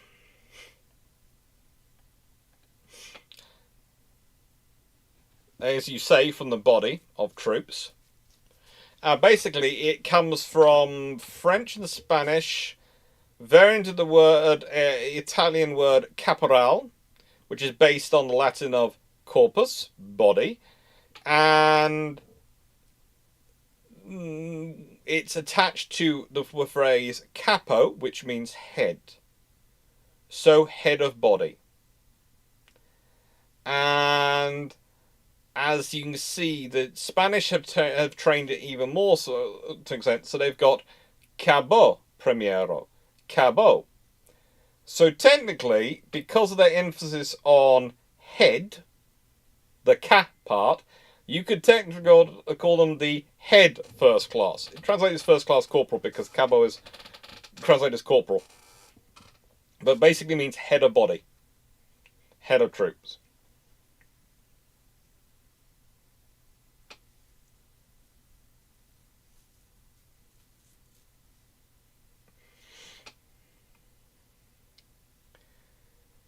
Minecraft Watcher, I am going to save that question for future videos on this topic. I'm going to get nicest way. I'm not going to spoil the fun of the rank structures we have to come by answering that question. There are, like, I have got penciled out about 5 of these videos just on military navies in the world today. I then have some for ancient navies and ancient naval ranks. Another 2 of those. And then I have science fiction ones worked out, about another 3 of those. So I have roughly 10 more videos in this series I can do over time. It's fun. Best worst system of the stream. Oh.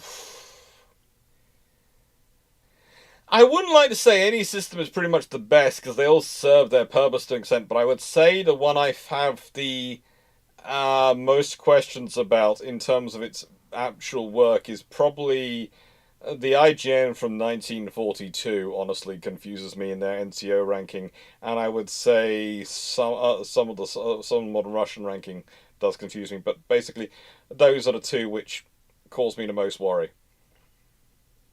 You redeemed a poll, Jonathan Moon. You redeemed a mod poll. You redeemed a mod poll. So, in a nice way, that means the mods get to do that poll on the Twitch, not me. So, if there are mods on Twitch, they get to make that decision, not me.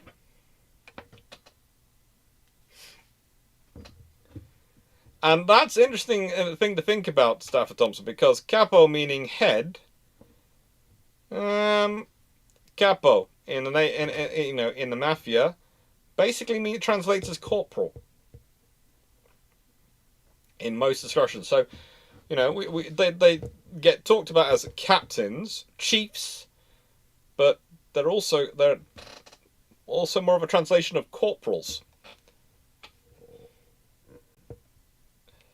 Excuse me a second. I'm just going to do something with the camera quickly.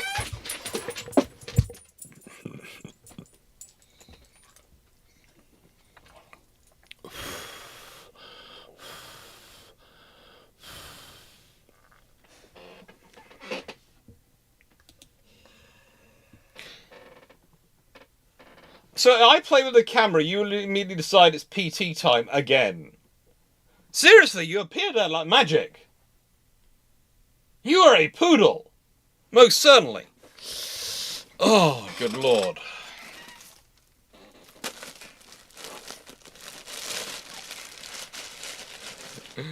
Oh.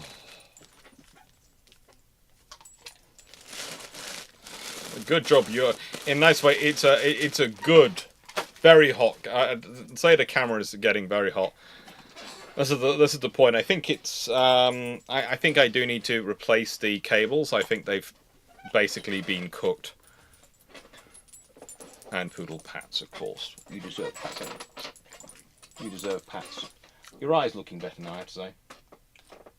Yeah, your eye's looking better. I had to say good. Yeah, your eye's looking better. Because his eye was bad. His ear infection. He's now got ear infections in both ears. He's really having fun at the moment. No ASMR of me blowing on the mic, and I wasn't blowing on the mic. I was blowing on the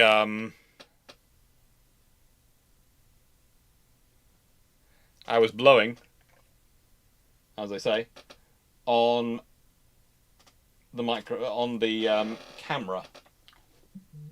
Hello, you. Let's get that out of your eye. Sorry, Fluff. Sorry, everyone, for doing this. But he's got something in his eye, so I got it out of him. Hello. Okay. So, you know, I'm not sure if one of the mods has popped over to Twitch to make sure they deliver Jonathan Moon's poll. If they don't, they'll do it in the stream later on, because we will be after tonight's live on Twitch and YouTube. I'll be doing a stream literally on Twitch, which will be with anyone who's able to pop in on Pirates of the Burning Sea. And he's growing more skeptical by the day. You need fans. I'm not sure what I need for the Obspot, because to an extent I've had to change to a more secure base for it, and I don't know if that's affecting its heat retention.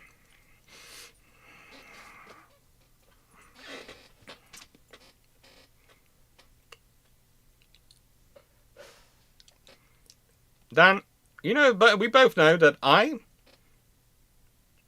every member of Shipshape, as part of our foundational charter, has somewhere an OnlyFans account set up so that as their backup, if ever anything happens to YouTube, we can shift Shipshape's crew's production to OnlyFans.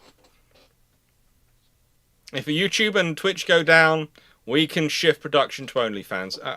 I know you have your own site, your own section set up there, ready to go, Doc.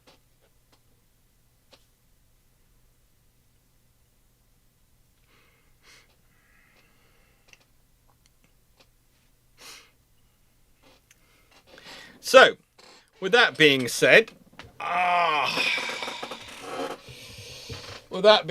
any questions? And I'm going to do questions for roughly half an hour, let's say. And then I'll take about a 10-minute break while I put the doggy to bed. And then I will start the Burning Seas.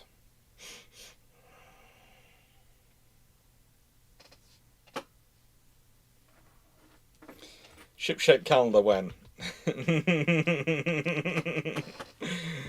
Look, you know, it's always worthwhile having backups. Having backups are sensible. It's always good to be sensible. I'm not doing a Forgotten Weapons on Sweden Report Hub. Well, the trouble is, Pornhub, if I'm not mistaken, and this is not for my little cousins to really hear about, but I think they probably have already heard about the complaints about censorship from at least 2 of the aunts complaining loudly, are now behind a age restriction wall.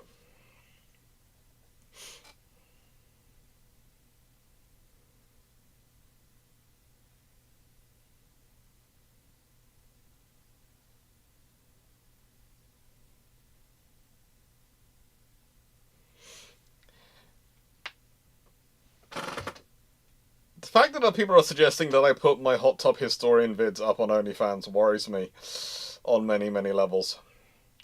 What was it, mate? Quite simple. If you consider the phrasing that they usually come up, mate is usually boatswain's mate, master's mate, etc. Mate basically means it's not necessarily a friend, it's the assistant of. So mate is an assistant, someone who assists you, someone who's there to help you. So you'd be the master's mate, you'd be the basically the master's assistant, a trainee master. You'd be the carpenter's mate, you'd be a trainee carpenter, and assistant to the carpenter. So basically, the carpenter will go, right then, I've got my warrant, I can go do that, and I can give this order, this order, this order, and the people in their team would be their mates, and they would have okay, you go do this, you go do this, and they're functioning underneath the warrant of the master, the warrant of the carpenter, the warrant of the. So usually their assistants, they're sort of junior warrants. You need to do some time as a mate before you can qualify for your own warrant, basically.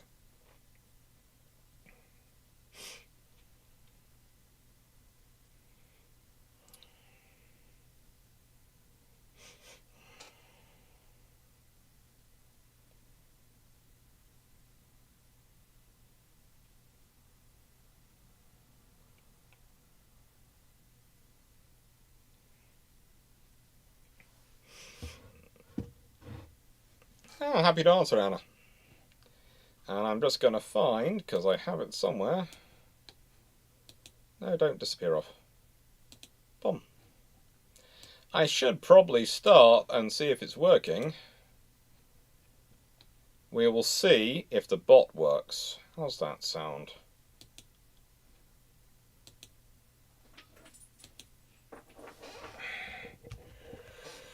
We will see if the bot works.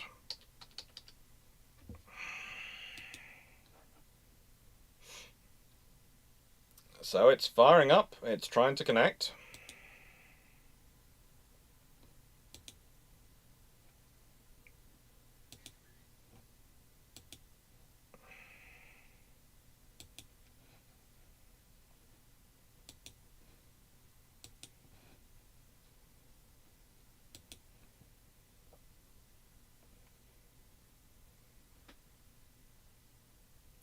Honest answer is, it's not being able to connect to YouTube.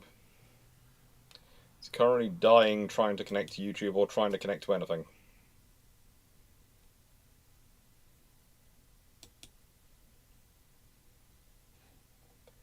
Yeah, there's no point putting in any questions at the moment because the bot is not working yet.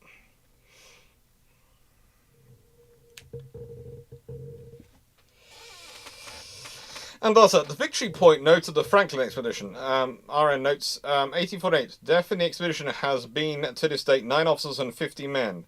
Would this be commissioned officers or also warrant officers? At that point, they are probably counting officers as in both commissioned and warrant in that period in 1848. They still count them as officers. They're not going to count them in with the men. Let's see, how many yards will it take to hit Dr. Clarke?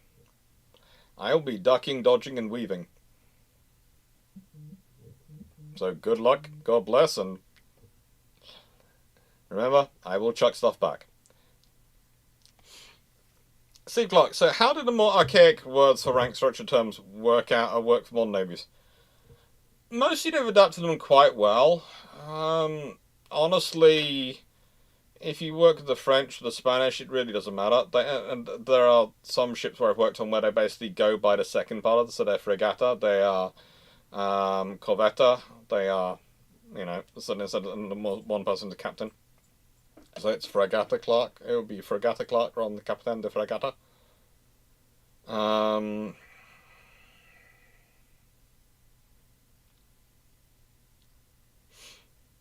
Thanks, Steve. Anime events. Keep to the night subject because Brew Ships is literally tomorrow night. So Brew Ships is literally tomorrow. On a Thursday, I normally have add a little bit of latitude, but with Brew Ships literally being tomorrow, I'm sort of going a case of keep it for tomorrow. We'll get through them all tomorrow. Don't worry. Yeah, I think I'm going to give up on the poor streamer bot because it is literally dying a painful death. The poor thing is overworked, underpaid, and underfed.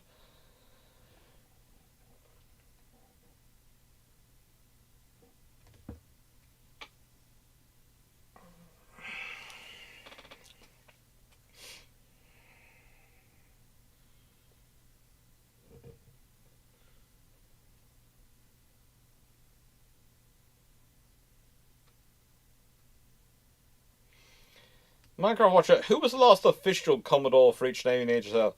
Depends which Navy you're talking about. The Dutch Navy, Commodore is an actual rank, and they keep it as a substantive rank for quite a long period.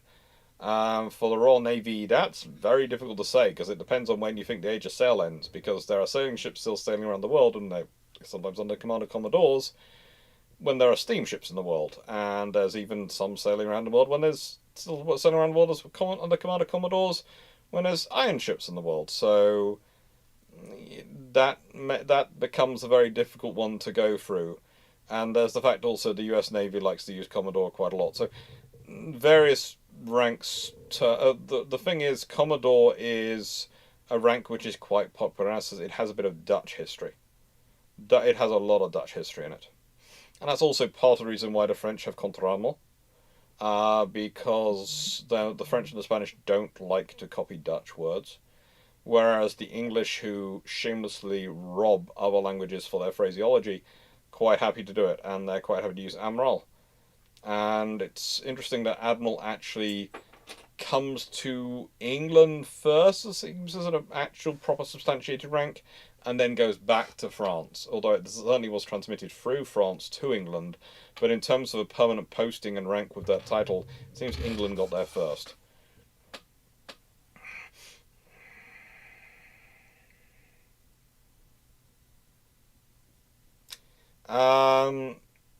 Matthew Keeling, if navies were starting from scratch in 2025, would the rank systems discussed today's system officers and SEOs, would you think make the most sense to copy? Which of the rank systems? You see, I'd probably go because it differentiates between the different ranks quite well with the English system, but that could well be my own cultural bias speaking. It differentiates, and you're not going to confuse who's a captain, who's a commander, lieutenant commander sort of thing is a bit strange. You might want to change some of the lieutenant commander, the lieutenant commander rank. You might want to try and change and variant. But you know, it works. It works. But the thing is, again, that can be my cultural bias thing as speaking. And in terms of NCO ranks, I do think you probably need a more expensive system than the English one if you are making a Navy from scratch, because you're not going to want to know which ranks of NCO you want to keep with. You have to remember the Royal Navy's NCO system has been shrunk down in many ways to deal with the fact that A, the shrunken Navy, but also B, to fit the way the Royal Navy structure likes to run these days. The way they like to run their fleet.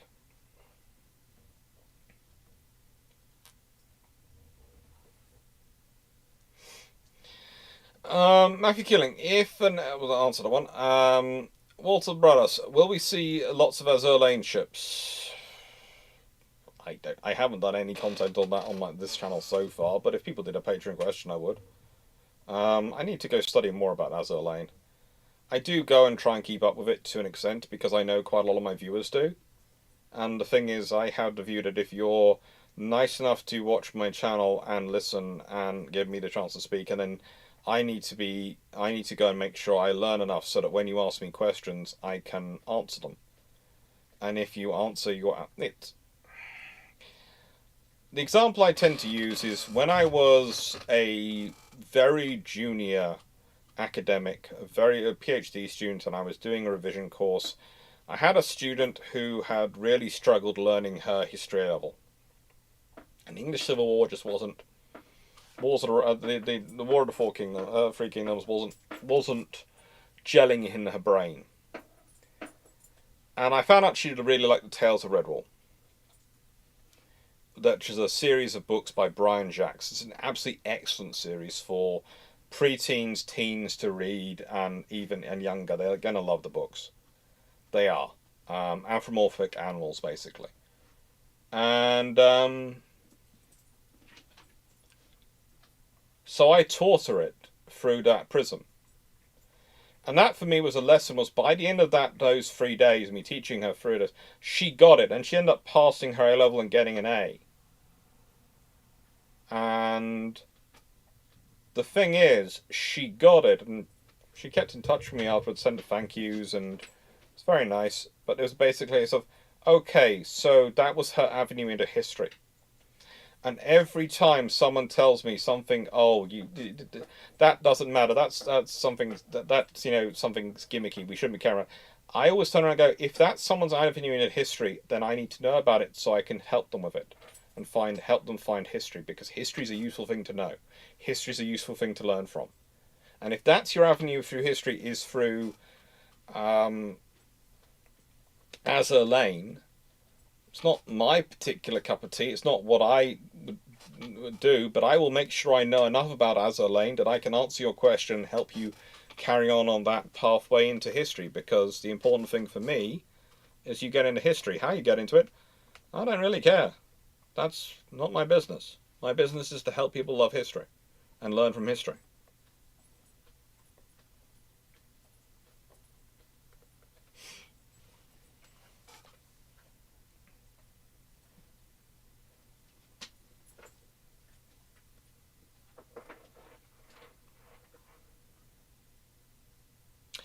Aluminium fence. Why is the greatest why moment in naval history the treaties? Because they are so badly written for the reality of what they want to achieve. There's what they want to achieve, which is everlasting, which is lasting peace, and there's what they actually do, which is create a pressure cooker. And the thing is, the people involved were smart enough to realise that. They were smart enough to realise it, and they still made that problem. And what officer rank had the highest mortality rate in the age of sail during conflict? Lieutenant. Lieutenant. The reason why it's lieutenant is often they're the ones leading boarding parties. They're often the ones, the large number, but also they're most exposed. They're running gun crews, running around guns. They're, as I said, leading boarding parties. They'd be the first to cross onto a ship, and usually so the midshipmen and the more junior NCO officers will be behind them. The lieutenants will be leading the way, because the lieutenants had to lead the attack. So it's similar with army ranks. The most dangerous rank to be in the army is a lieutenant. Lieutenants and corporals in the army, lieutenants and leading seamen in the navy. Those are always the ranks which have the highest mortality, because of what you're doing in those roles.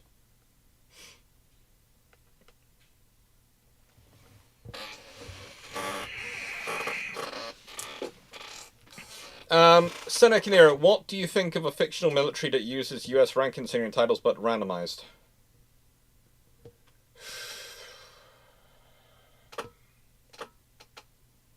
It annoys me. Most because those ranks have a role and have a meaning behind them, and I don't think people will forget that.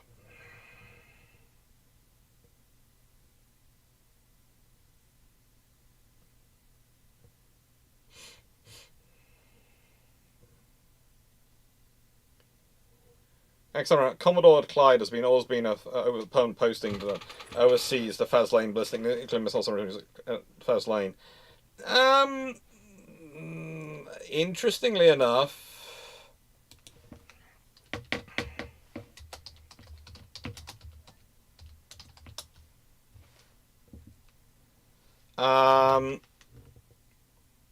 now the thing is,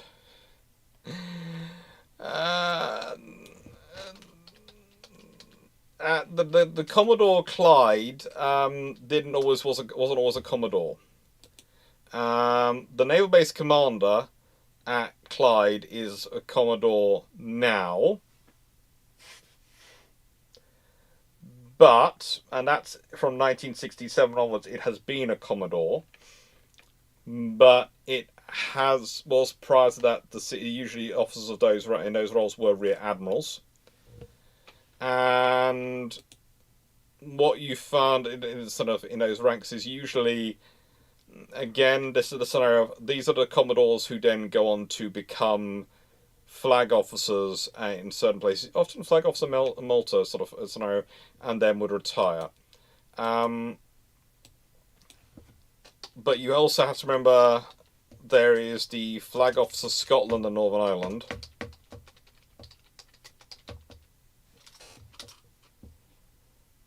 The FOSNI, who is overseeing all those bases, and is also based at Clyde, and is usually, if I'm not mistaken, usually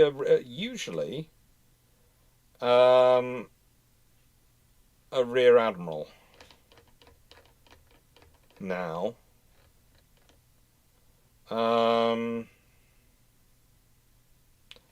Now Fosni, I don't know if it's. I don't think it's.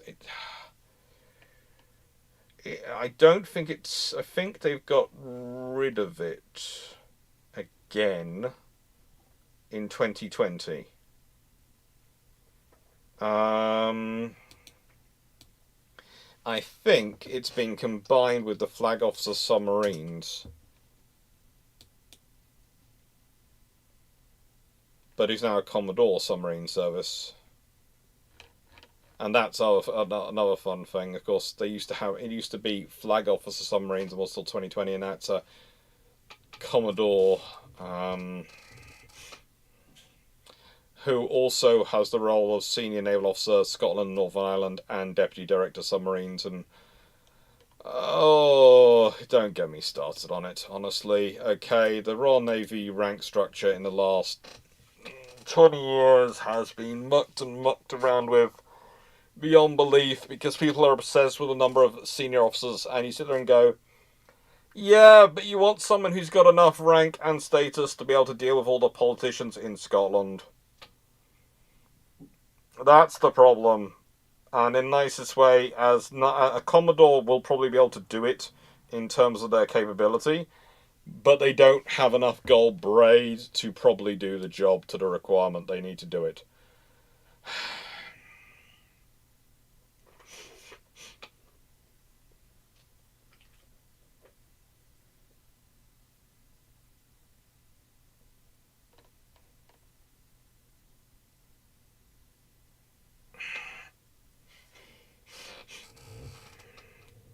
Plus, with NCO ranks, did the different trades have a hierarchy? Not really, because they were sufficiently different. They didn't tend to overlap each other that often.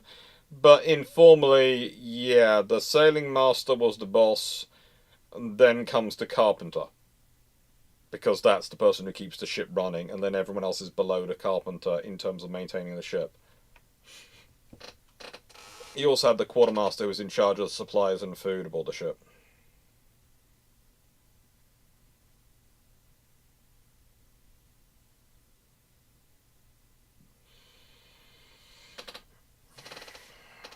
Alright, so I'm getting to none questions.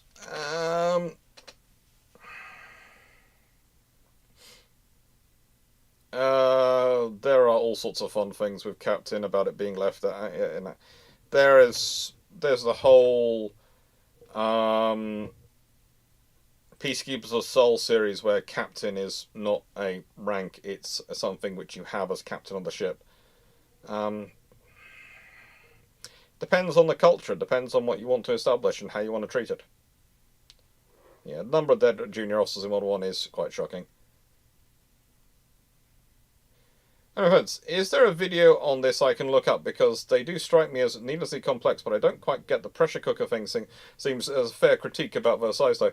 I've done lots of videos on this on the YouTube channel on the various things to do with the treaties, and gone through the treaty systems and the issues that they come with.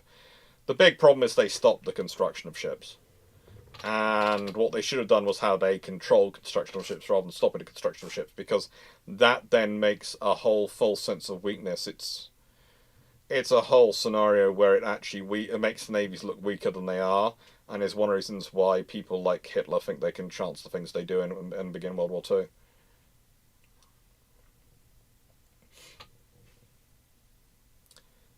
Steve Clarke, it's an interesting one when it comes to the Spanish. The Spanish Marine ranks are usually their soldiers. They're usually soldiery. Marinos, though, is basically marinos. Naval soldiers. Hello, Slayer Duff. I've done a question. Why do modern navies need jets? It depends on the navy you're talking about, but if you're trying to do an expeditionary force, you do need that outer air defense and outer strike capability. So basically, you consider the aircraft basically a way of keeping your air defense your air defense and your strike capability as far away from your fleet as possible. So consider it a layered system.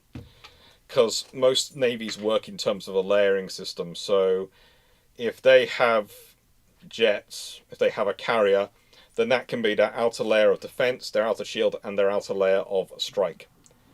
Because the aircraft can usually strike longer, can provide a longer range strike than the missiles launched from the ships can. You also have to think about, in terms of why do the navies tend to own them rather than having them as being part of the Air Force. It's quite literally, if you want to integrate the system properly into the Navy, you need to have people that experience at every single level, and we've tried in the past where we haven't had the officers at every single level who've had that experience, and it's failed. So now we just go, okay, yeah, this is something we need to do. It's basically humanity and the way humans work and how we include things. We need to have the people around who understand it, because when it was found, when they belonged to the Air Force and weren't part of the Navy, then A, the Air Force oversaw their promotions, and B, you got people being promoted who best fit the Air Force criteria of necessity, not the Navy criteria of necessity in terms of their experience, and a lot of things suffered in that scenario. Because the criteria of necessity is slightly different, and it's just different enough to cause trouble. So that's why navies tend to have those things.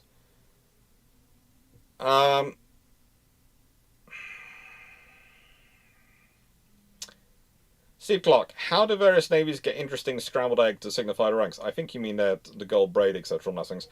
And the various symbology.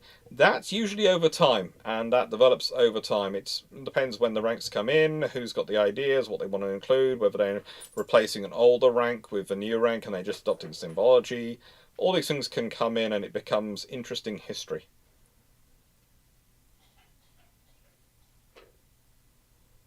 I don't think I've done John Kennedy and the loss of his boat. I don't think I've done that yet. Not sure. I did do a video ages ago, I think I did, about Kennedy, so maybe I did it, but I don't think so. That Purser was outside the hierarchy in our own age cell. Purser was another warrant. They were another person from the Admiralty. Take care to Peter Dawson. Channel, favourite fictional captain aside from Janeway? Drinkwater. Nathaniel Drinkwater.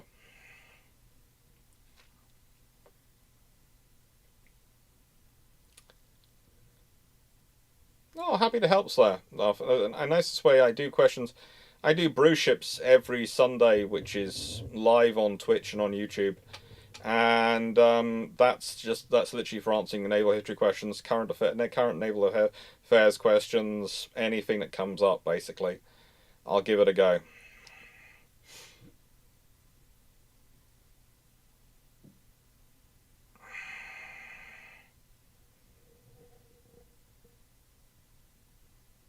Will the USA ever adopt the rank of Commodore?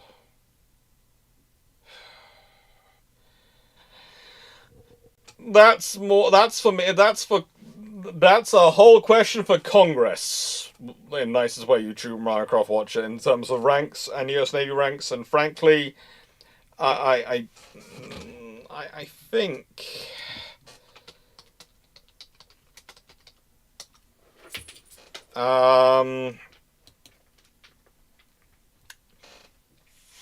it's currently being abolished in 1985. But I have a feeling it could come back. It might not. It's going to depend on things as time goes on.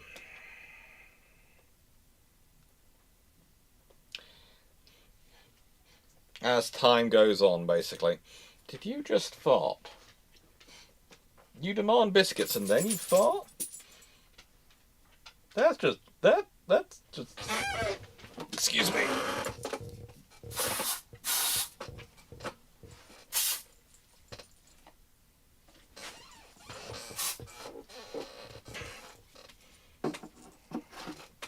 You think you deserve a biscuit for making me use the air freshener? You are such a poodle. In short fiction, a colonel became a dictator, refused to progress in ranks, so every officer had to be a colonel or under. Any similar real-life navies who had to invent ranks? Not realistic. Not normally. Normally they promote themselves. But there are some really random things in history. But not really the same thing. Were Ian Fleming's supposed exploits of the Deputy Director of Naval Intelligence during World War II overblown? Okay, so Deputy Director of...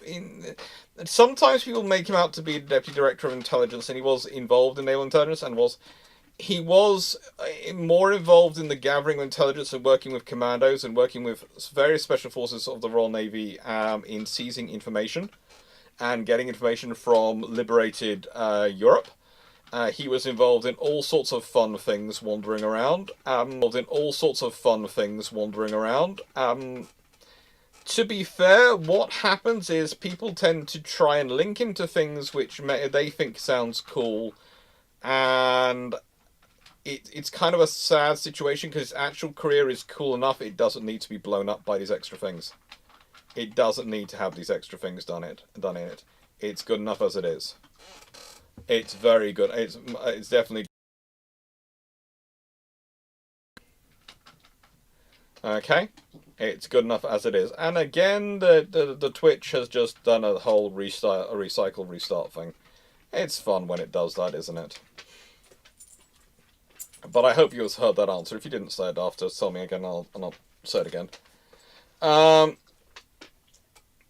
it's strange because according to OBS and Restream, I've been fine. Dolph21.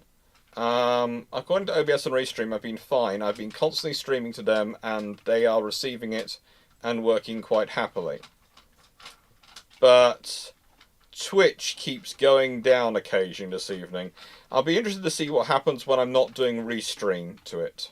I think Restream might be the one causing the issue with Twitch. At this point, I'm not sure.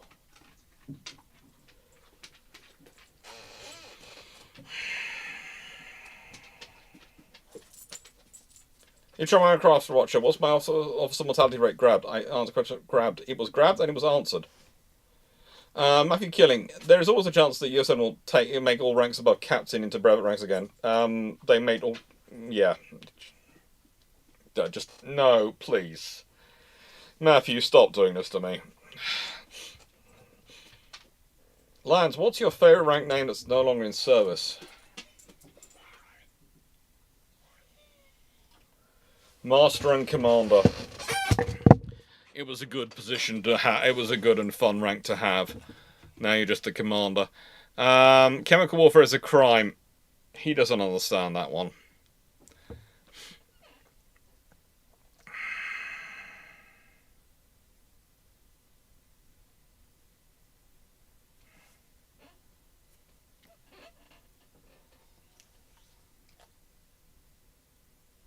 Yeah, that's pretty much what I was saying, Sadef.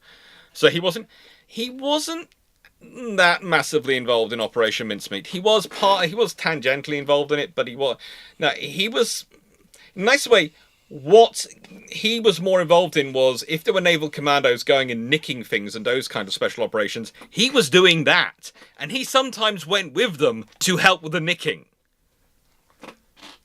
This is the thing. When you listen to sometimes they go, "Oh yes, he's using his brain as an author to come up with these things," and you sort of go, "Actually, he's out there sometimes doing things with guns, doing all sorts of nasty things," and there is a good argument that he's, to an extent, basing some of the exploits on what he expected of himself. It's just that fun.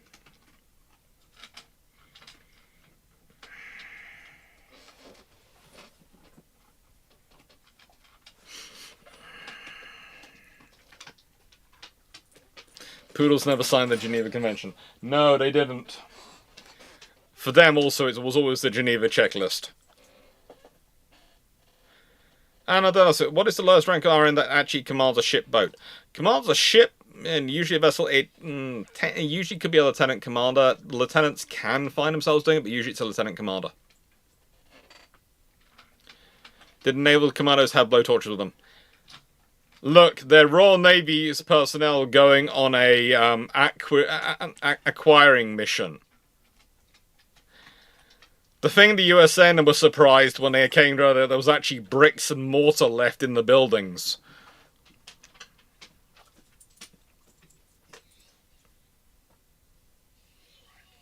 Oh yeah, he was heavily involved in what was going on at Slayerdath. He knows his stuff. He did know his stuff, and he was good at research. He really was good at research. Anyway.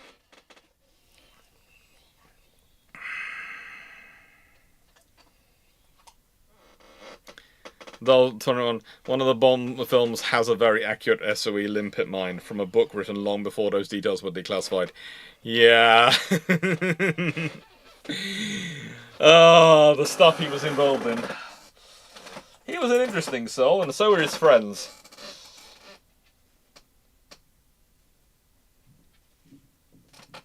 You good boy. You need to go on bedtime. I know it's gone bedtime, but it's half past. I will turn everything off for a second, and then I will come back and do Burning Sea very shortly afterwards, about 10 minutes when I put you to bed. How's that sound? So you've got about 5 more minutes, okay? 5 more minutes. You a good boy? You'll be a good boy for Papa for that time? You're not trying to gas me out? You're not? You're a good boy. Okay. So about 5 more minutes of questions. 5 more minutes of questions.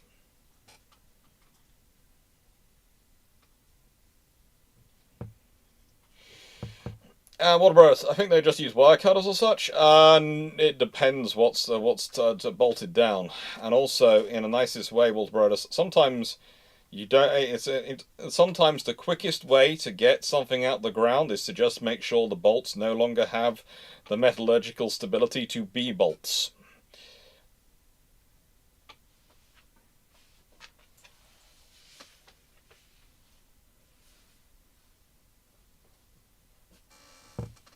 Yeah. Oh, Malta was a lot of fun during World War II. Slayerdath. There were lots of things going on there. If you want to look up some fun history, look up Force K operating from Malta and how much damage they caused the Italians. At several points, Force K becomes the #1 priority in the Mediterranean for the Axis forces to try and destroy. And then there's 10th Flotilla operating from there, the submarines. A load of U-class boats, and they do naughty things.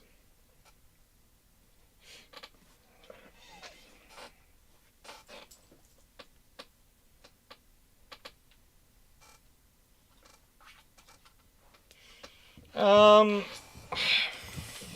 don't know which were the coldest walls.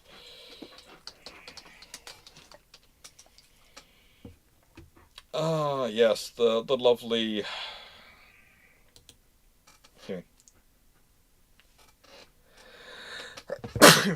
Pardon me. I think there were some naval engagements during the Catalyst Wars. I'm trying to remember from the top of my head where they were.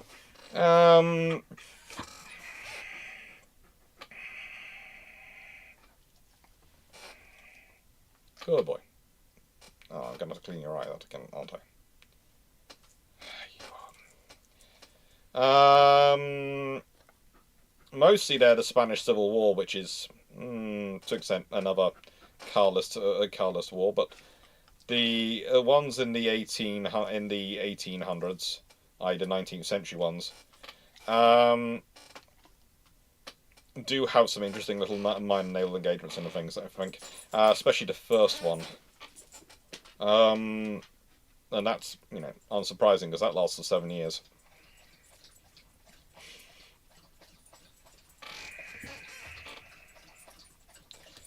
But that's the joy of dealing with a two Spain situation.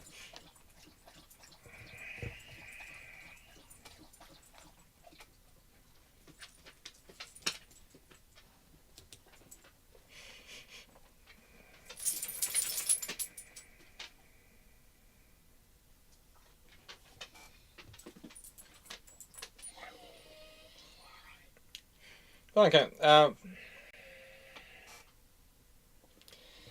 I think it's more after the war, but I think also, to an extent, I do wonder if the books are Ian Fleming's way of processing it sometimes. There is an interesting discussion which now there's done a lot with people who are dealing with various experiences of war, in terms of writing it down as a way of processing it. And I think if you were involved in clandestine operations, etc., writing it down as something which is fiction is a good way of processing it, because people can't really start being, how do I put this, critical of you, because in a nice way, Bond is such an outlandish figure in so many ways. No one could go, oh, he's telling secrets, we need to lock him up, because that'd be saying what he's writing is true. And you don't want to admit that. So as long as he's writing as fiction, he can write it out and he can earn money from his trauma.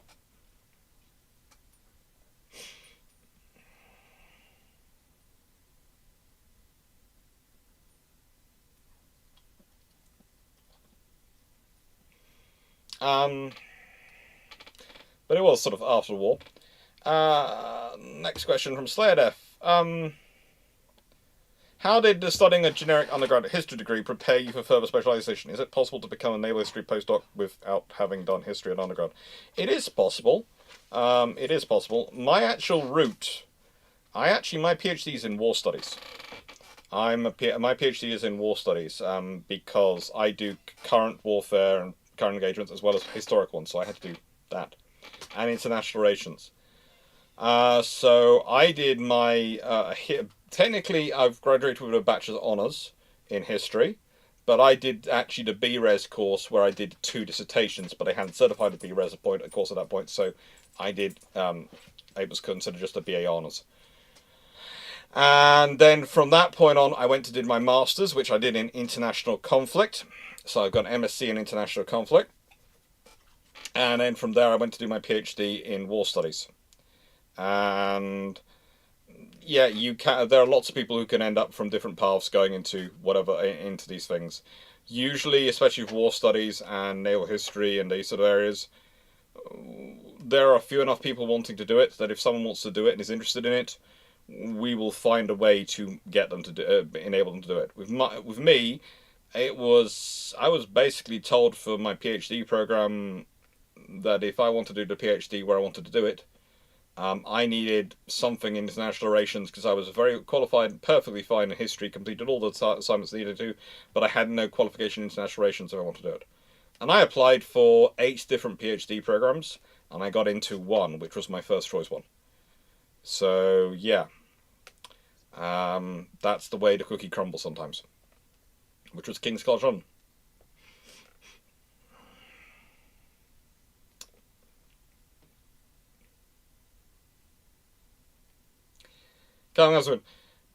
With the Soviet Alpha class Project 705 with their crew of 31 and all officers will need a whole video in command structure. We need a whole video, we need a whole 2-litre bottle of iron brew just for the first introduction session to explain what the different ranks are doing and where they rank in with each other. Excuse me, thank you. Anything thing I don't like about Fleming, by the end he really started feeling like the Soviets were going to win the Cold War. He was trying to up the pressure, and also to an extent you have to realised that the Soviets were getting more and more desperate, so to an extent, in the espionage terms, they did look like they might win. And the KGB were always a force to be reckoned with. This is the problem we find dealing with today. The modern Russian services have been, let's put it this way, have been hamstrung by the fact that the people who were in the KGB and were traditionally a strength for the Soviet Union have now found other and better ways to go and earn money and have a secure, better position. So they have done. So that means their modern services don't have quite the same recruitment cachet they used to.